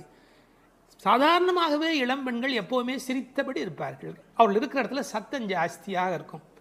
விஞ்ஞானத்திலேயே ஆண் மூளை பெண் மூளையை பற்றி பிரித்து வைத்து சொல்கிறார்கள். ஆணினுடைய மூளையிலே பேசுவதற்கான பேச்சு மையம் என்பது மிக குறைவு. ஆனால் பெண்ணினுடைய மூளை அமைப்பிலே பேசுவதற்கான மையம் என்கிற அந்த தன்மை கூடுதல். மொழி வளம் என்பது ஒரு பெண்ணுக்கு எளிமையாக வரும். மொழி வளம் என்பது ஆண் பருவமடைய அவருடைய பேச்சிலே அது வராது. கோதூகலமுடைய பாவாய், எப்போதும் உற்சாகமாக இருக்கிறவள். பாடிப்பறை கொண்டு, என்ன பொருள்? நாம் போய் பாடினால் அவன் பறை நமக்கு தருவான். இதற்கு வெளிப்படையான பொருள் நோன்புக்குரிய அந்த மண்ணினால் செய்யப்பட்ட தோல் கருவியாகிய பறை. ஆனால் ஆழத்தில் பார்த்தால் ஒவ்வொரு உயிரும் இந்த உலகத்தில் பெற வேண்டியது முக்தி. அந்த முக்தியை தரக்கூடிய பரம்பொருள் பரமாத்மா அவன். அதனால் அவனை பாடுவதால் நாம் பறை கொள்ளலாம். மாவாய் பிளந்தானே, குதிரை வடிவத்திலே ஒரு அரக்கன் வருகிறான். அவனுடைய வாய் பிளந்து அவனை கண்ணபெருமான் கொல்லுகிறான். மா விலங்கு, வாய் பிளந்தானே. இந்த திருக்குறளில் கூட ஒரு குறள் வரும், மயிர் நீப்பின் வாழா கவரிமா அன்னார். அதை கவரிமான்னு படிப்பார்கள். இல்லை இல்லை, மானா விலங்கு, பனிமலையில் இருக்கிற விலங்கு. அது ஒரு வகையான குதிரை, யாக். அது என்னன்னு கேட்டால், அதுக்கு மேலே இருக்கிற அந்த தோல் ரோமம் நீங்கி விட்டதுன்னு வச்சுங்க, அந்த குடலில் அதால் வாழ முடியாது. மா என்பது ஒரு வகையான விலங்கு. மா வாய் பிளந்தானே மல்லரை மாட்டிய தேவாதி தேவனை. கண்ணனுடைய வாழ்க்கை முழுக்க பார்த்தா அசுரர்கள் வந்து கொண்டே இருக்கிறார்கள், மோதி மோதி சாகிறார்கள். முஷ்டிகன், சாணூரன், இந்த கண்ணபெருமானுடைய கதைகளை எல்லாம் இங்கே சொல்லுகிறாள். பக்தி உலகத்தினுடைய சிறப்பே தான் எதை விரும்புகிறோமோ அந்த பரமாத்மாவின் வரலாறுகளை பரிமாறி கொள்ளுதல். மல்லரை மாட்டிய தேவாதி தேவனை சென்று நாம் சேவித்தால், கடவுள் நம்மிடத்துல வருவதற்கு தயாராக தான் இருக்கிறார். ஆனால் நாம் அதுக்கு முன்னாடி நாம் அங்கே போய் நிற்கணும். நம்மளை பார்ப்பதற்கு அவர் தயாராக இருக்கிறார். நீ 4 அடி எடுத்து வைத்தால் 40 அடி எடுத்து வைப்பதற்கு, 4000 அடி எடுத்து வைப்பதற்கு கடவுள் தயாராகவே இருக்கிறார். உண்மை அது. ஆனாலும் ஒரு மரியாதை கருதி நாம் சென்று சேவிக்க வேண்டும். சென்று நாம் சேவித்தால் வா என்று ஆராய்ந்து அவர் நம்மளை வரவேற்பதற்கு தயாராக இருக்கிறார். அத அந்த அழகு பாருங்க, மாவாய் பிளந்தானே என்பதற்கு எதுகையா ஆவா என்று. அதாவது நீ வந்துட்டியா, வா ஆ வா என்று ஆராய்ந்து அருளேலோர் எம்பாவாய். மகிழ்ச்சியுடைய ஒரு பெண் அவளும் சேர்ந்து சென்றால் மட்டுமே இறை அனுபவம் என்பது பூரணமாகிறது. ஒருவரை கூட விட்டுவிடக்கூடாது என்று ஒரு உண்மையை புரிந்து கொள்ளவான்.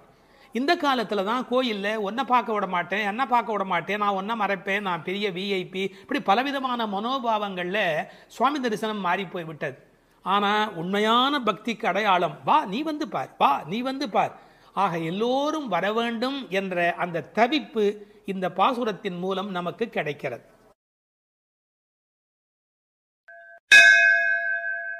திருப்பாவை 7ஆம் பாடல். நாயக பெண் பிள்ளையை எழுப்புகிறார்கள்.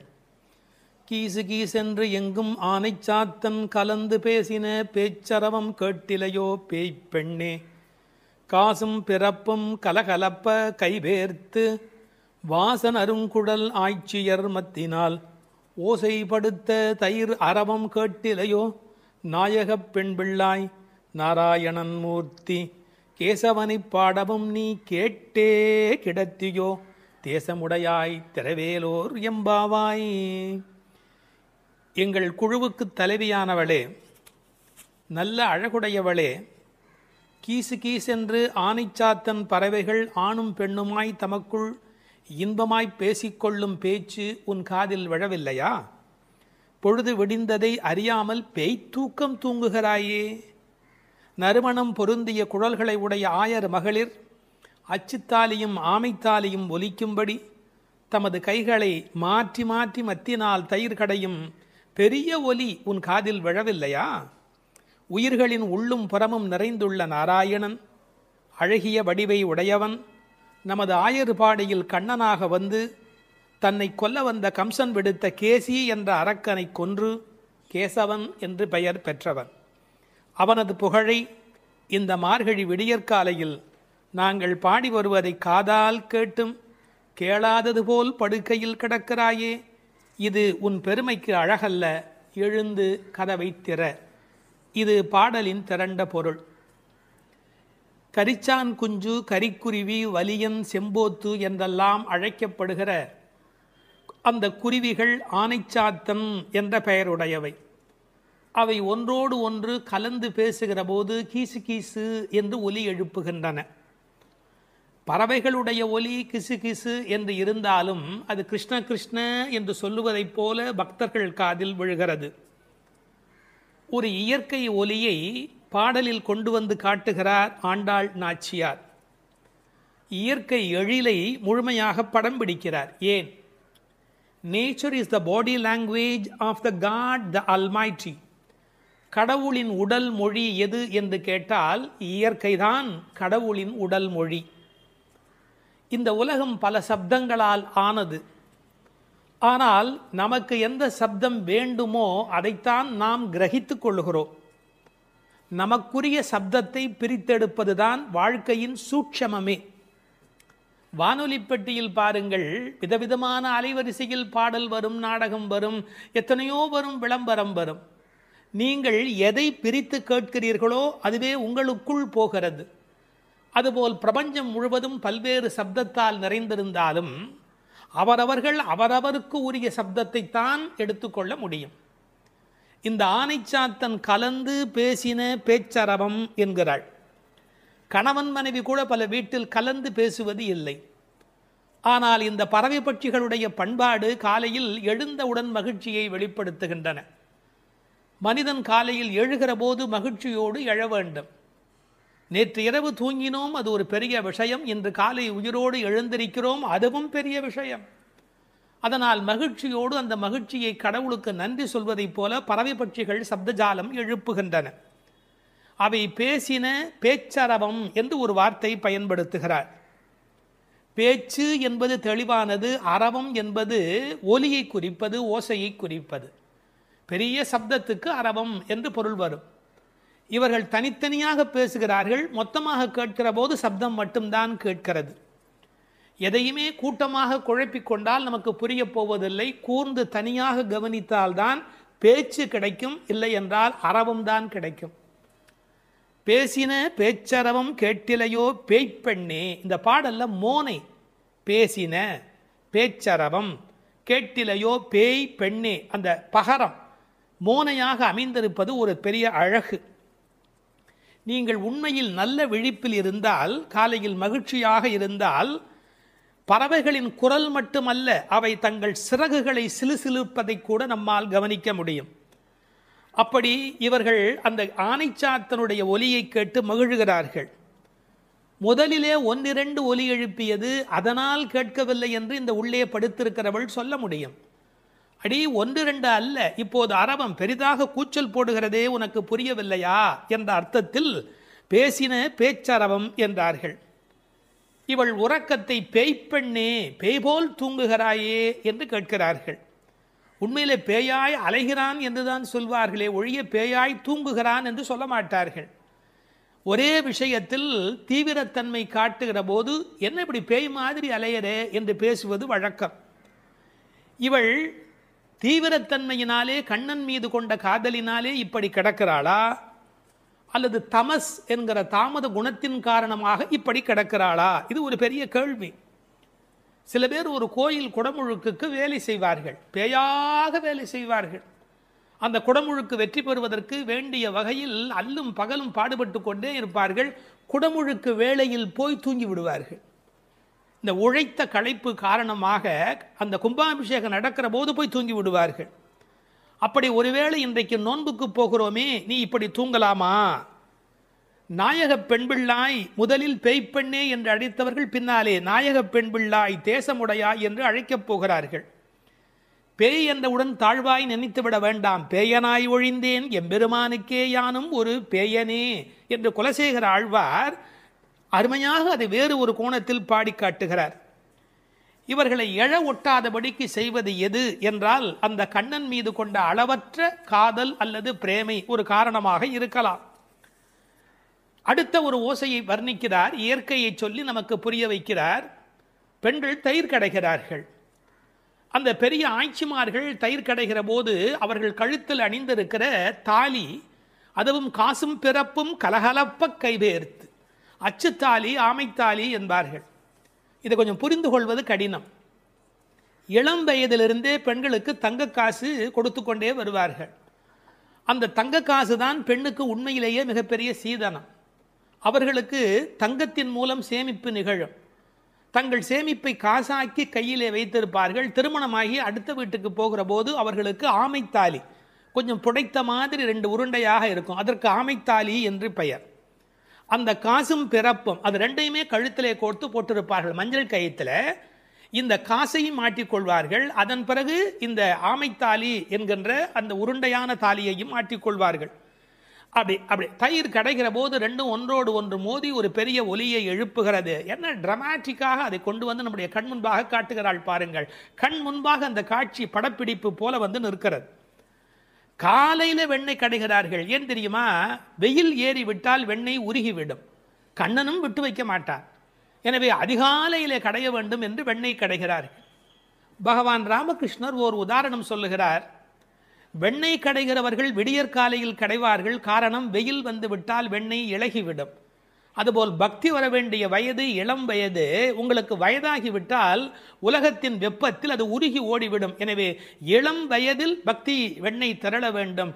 காலையில் மோர் கடைவது தயிர் கடைவது போலே என்று பகவான் ராமகிருஷ்ணர் ஒரு கருத்து சொல்வார். கை பேர்த்து கடைய முடியல, மலை மாதிரி வெண்ணெய், பார்க்கடல் மாதிரி பானை, எவ்வளவு நேரம் அந்த மத்தை போட்டு உருட்டி கொண்டே இருக்கிறது. கை மாற்றி கை பேர்த்து. காலையிலேயே இந்த பெண்கள் தலையில் பூச்சூடி இருக்கிறார்கள். இவர்கள் குழலுக்கே வாசம் இருக்கிறது. வாசனரும் குழலாய்ச்சியர் மத்தினால் ஓசைப்படுத்த தயிர் அரவம் கேட்டிலையோ. அந்த ஓசையிலே ஒரு அழகு இருக்கிறது. பித்தகோரஸ் கொல்லர் பட்டறையிலே ஏற்படுகிற ஒலியை வைத்துக்கொண்டு அந்த இரும்பின் அடர்த்தி என்ன என்று சொல்ல முடியும் என்று சொல்கிறார். அடர்த்தியான இரும்பு வர வர அதை தட்டுகிற அந்த ஒலி ஓசை மாறிக்கொண்டே போகும் என்று சொல்லுகிறார். ஒலி அழகை பற்றி மகாகவி பாரதி ஒரு மனிதனை ஒலியும் ஓசையும் என்ன பாடுபடுத்துகிறது என்பதை குறிப்பிடுகிறார். காணப்பறவை கலகலமெனும் ஓசையிலும், காற்று மரங்களிடை காட்டும் இசைகளிலும், ஆற்று நீரோசை அருவி ஒலியினிலும், நீலப் பெருங்கடல் என் நேரமுமே தான் இசைக்கும் ஓலத்திடையே உதிக்கும் இசையினிலும், மானுட பெண்கள் வளரும் ஒரு காதலினால் ஊனுருக பாடுவதில் ஊரிடும் தேன் வாரியிலும், ஏற்ற நீர்ப்பாட்டின் இசையினிலும் நெல்லடிக்கும் கோற்றொடியார் குக்குவென கொஞ்சம் ஒலியினிலும் சுண்ணம் இடிப்பாதம் சுவை மிகுந்த பண்களிலும் பண்ணை மடவார் பழகு பல பாட்டினிலும் வட்டமிட்டு பெண்கள் வளைக்கரங்கள் தாமொலிக்க கொட்டி இசைத்திடுமோர் கூட்டமுத பாட்டு கோரஸ் கூட்டமுத பாட்டினிலும் வேயின் குழலோடு வீணை முதலாம் மனிதர் வாயினிலும் கையாலும் வாசிக்கும் பல்கருவி நாட்டினிலும் காட்டிலும் நாளெல்லாம் நந்தொலிக்கும் பாட்டினிலும் நெஞ்சை பறிகொடுத்தேன் பாவினான் என்று மகாகவி பாரதி பாடுகிறார். இசையினுடைய வலிமை அது. அப்படி ஓசைப்படுத்த தயிரரவம் கேட்டிலையோ, நாயகப் பெண் பிள்ளாய் நீ எங்கள் தலைவியாயிற்றே. நாராயணன் மூர்த்தி எப்பேற்பட்ட வலிமையுடையவன், எப்பேற்பட்ட பெருமையுடையவன் எம்பெருமான். அந்த எம்பெருமான் திருப்பெயரையும் கல்யாண குணங்களையும் பேசுவதுதான் பாசுரத்தினுடைய நோக்கமே. கேசி என்கிற ஒரு அரக்கனை வென்றவன், அதனால் கேசவன் என்கிற பெயரை பெற்றவன். கேசவனை பாடவும் நீ கேட்டே கிடத்தியோ. ராமாவதார காலத்திலே கரதூஷண வதம் முடிந்தவுடனே சீதை ஓடி வந்து கட்டிக்கொள்ளுகிறாள். அப்படி கேசிவதம் நிகழ்ந்தது என்று சொன்ன உடனே நீ கண்ணனை கட்டிக்கொள்வதற்கு எழுந்து வருவாய் என்று பார்த்தால், நல்லவேளை கண்ணனுக்கு ஆபத்து இல்லை என்று நெஞ்சை பிடித்து கொண்டு தூங்குகிறாயா? கேசவனை பாடவும் நீ கேட்டே கிடத்தியோ. கேசமுடையாய், இதான் பெண்களுடைய இயல்பு. எவ்வளவுதான் பெண்கள் மாறினாலும் அடுத்த பெண்ணினுடைய கூந்தல் எவ்வளவு நீளம் என்பதை பற்றி யோசிப்பார்கள். கேசமுடையாய் திரவேலோர் எம்பாவாய் என்று இந்த பாசுரம் நிறைவு பெறுகிறது. ஒரு சிறு திருத்தம். தேசமுடையாய் என்றும் ஒரு பாடம் உண்டு. கேசமுடையாய் என்பதை விட தேசமுடையாய் என்ற பாடல் வரியிலே பொருள் ஆழம் சுவை கூடுதலாக இருக்கிறது என்று கருதுவதற்கு இடம் உண்டு. காரணம், அவள் அழகான கூந்தலை உடையவள் என்ற பொருளிலே ஒன்றிரண்டு பதிப்புகளிலே கேசமுடையாய் என்கிற பாடம் இருக்கிறது. ஆனால் தேசமுடையாய் என்ற சொல்லுக்கு பொருள் ஒளியுடையவளே என்பது பொருள். ஒரு பெண்ணை வர்ணிக்கிற போது ஒளிதான் பிரதானம், பொன்னின் ஒளி பூவின் வெறி என்று சீதா பிராட்டியாரை கவி சக்கரவர்த்தி கம்பன் வர்ணிக்கின்றார். கண்ணனுடைய நினைப்பில் எப்போதும் ஒளி உடையவளாக விளங்குகின்றாள் என்ற பொருளிலே தேசமுடையாய் என்கிற பாடம் சுவையான, அழுத்தமான, ஆழமான, பெரும்பகுதி பதிப்புகளில் காணப்படுகிற பாடம் என்பதையும் சொல்லிக்கொள்ள விரும்புகிறேன். வணக்கம். வேதம் அனைத்துக்கும் வித்தான திருப்பாவையின் 6வது பாடல். இது பாடல் தொடங்கி திருப்பள்ளி எழுச்சியாக அமைகிறது. உறங்குகிற பெண்ணை வெளியில் இருக்கிறவள் எழுப்புவது போல பாடலின் அமைப்பு முறை. விடிந்தது என்பதற்கான அடையாளங்கள் சொல்லி எழுப்புகிறார்கள். புள்ளும் சிலம்பினகான் புள்ளரையன் கோயிலில் வெள்ளை வெளிசங்கின் பேரரவம் கேட்டிலையோ. பிள்ளாய் எழுந்திராய் பேய் முலை நஞ்சுண்டு கள்ளச்சகடம் கலக்கழிய காலோச்சி. வெள்ளத்து அரவில் துயில் அமர்ந்த வித்தினை உள்ளத்து கொண்டு முனிவர்களும் யோகிகளும் மெல்ல எழுந்து ஹரி என்ற பேரரவம் உள்ளம் புகுந்து குளிர்ந்தேலோர் எம்பாவாய். முன் அனுபவம் ஏதுமில்லாத கன்னிப்பெண்ணே, இன்னும் உறங்குகிறாயே?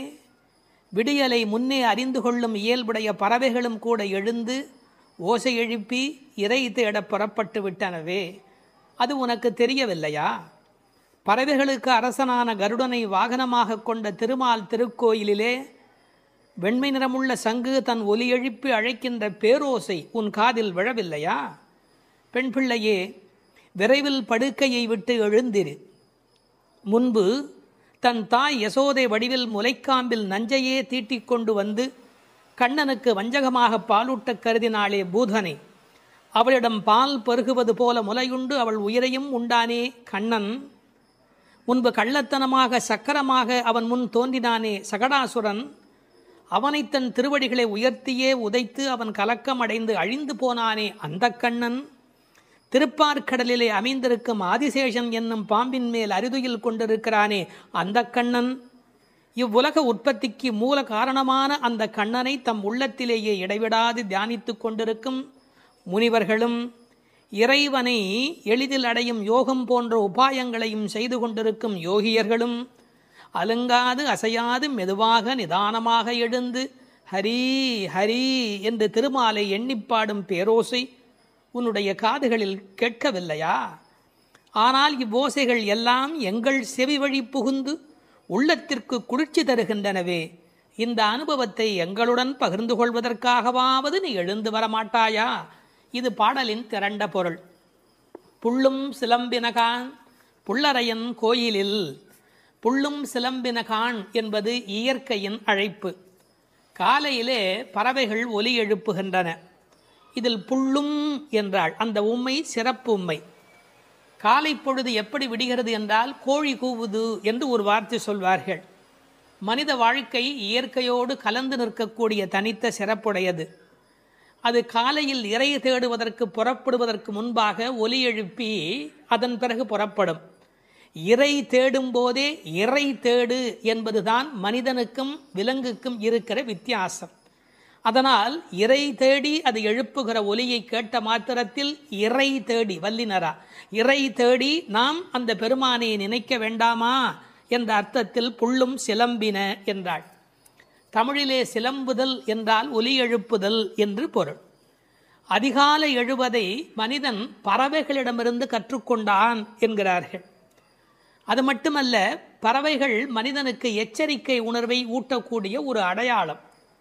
ஒரு காலத்தில் காடுகளில் மனித இனம் வாழ்ந்த காலத்தில் பதுங்கி வரும் பாய்ச்சல் மிருகங்கள் குறித்து எச்சரிக்கை ஒலி எழுப்பும் இயல்பு பறவைகளுக்கு உண்டு.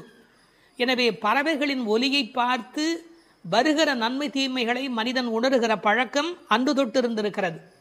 எனவே வெளியில் விடுகிற விடியலுக்கு அடையாளமாக சொன்னாலும் பறவை ஒலிக்கும் மனித இனத்துக்கும் சம்பந்தம் இருக்கிறதே. புள்ளும் சிலம்பினகான்.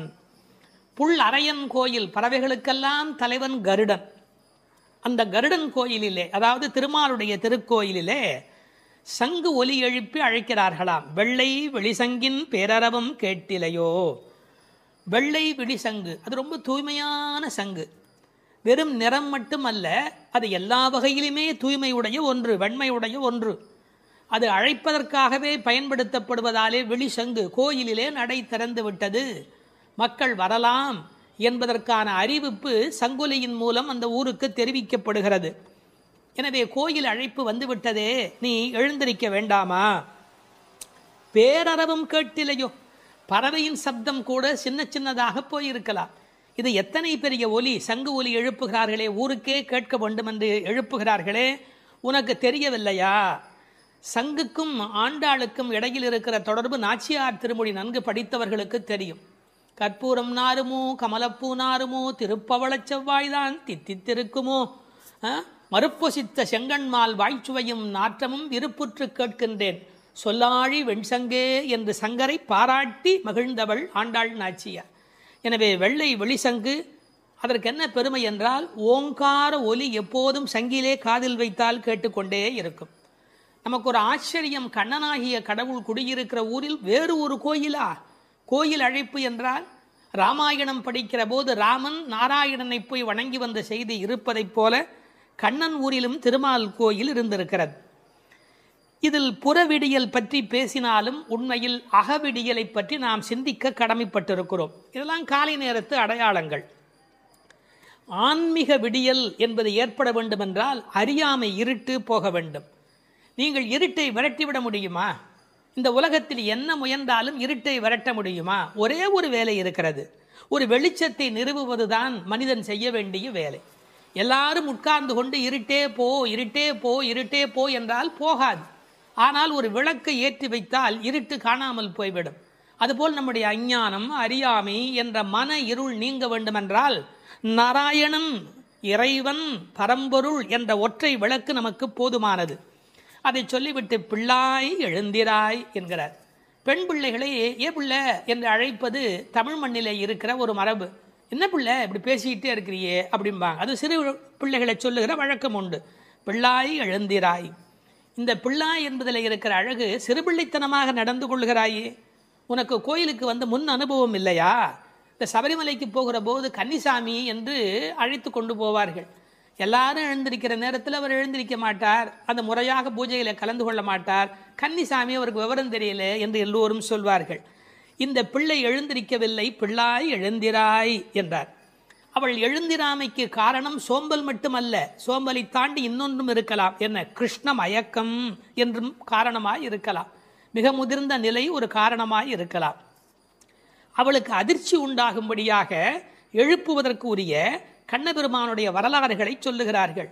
பேய்முலை நஞ்சு உண்டு பூதனே என்ற ஒரு அரக்கி தாய்முலைப்பாலில் அமுதிருக்க தவழ்ந்து தளநடை இட்டு சென்று பேய் முலைவாய் வைத்து நஞ்சு உண்டு பித்தன் என்றே பிறர் ஏசன் என்றாய் திருமங்கையாழ்வார் பாடுகிறார்.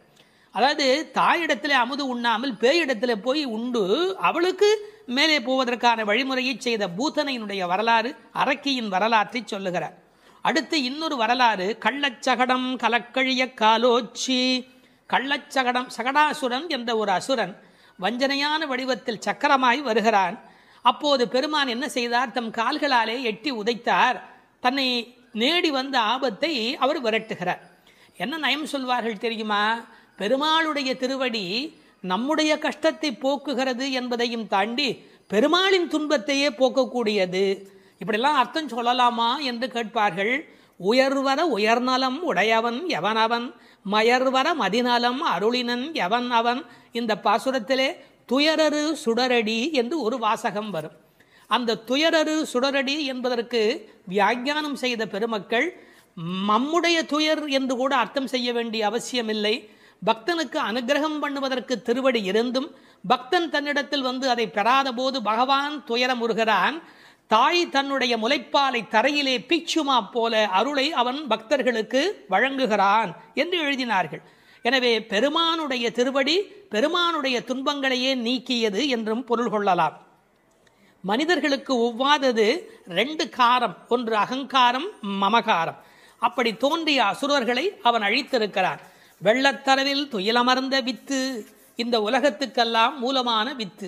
நல்ல தண்ணீர் நனைத்துதான் விதையை நடுவார்கள். இவன் வெள்ளத்து அரவில் பார்க்கடலிலே பாம்பிலே படுத்திருக்கிறான். வெள்ளை வெள்ளத்தின் மேலொரு பாம்பின் மிசை கள்ள நித்திரை கொள்ளும் பரமன் என்பார்கள். நீர் குளிர்ச்சி, பாம்பு குளிர்ச்சி, அந்த குளிர்ச்சிக்கு மேல் குளிர்ச்சியாக கண்ணபெருமானுடைய தோற்றம் குளிர்ச்சி. முதல் தனி வித்தேயோ என்று நம்மாழ்வார் பாடுவார். ஆலமர் வித்தின் அரும் குரலன் என்று கம்பர் பாடுவார். விச்சி இன்றி விளைவது இல்லை என்று பிரகலாதனுடைய சரித்திரத்தை பாட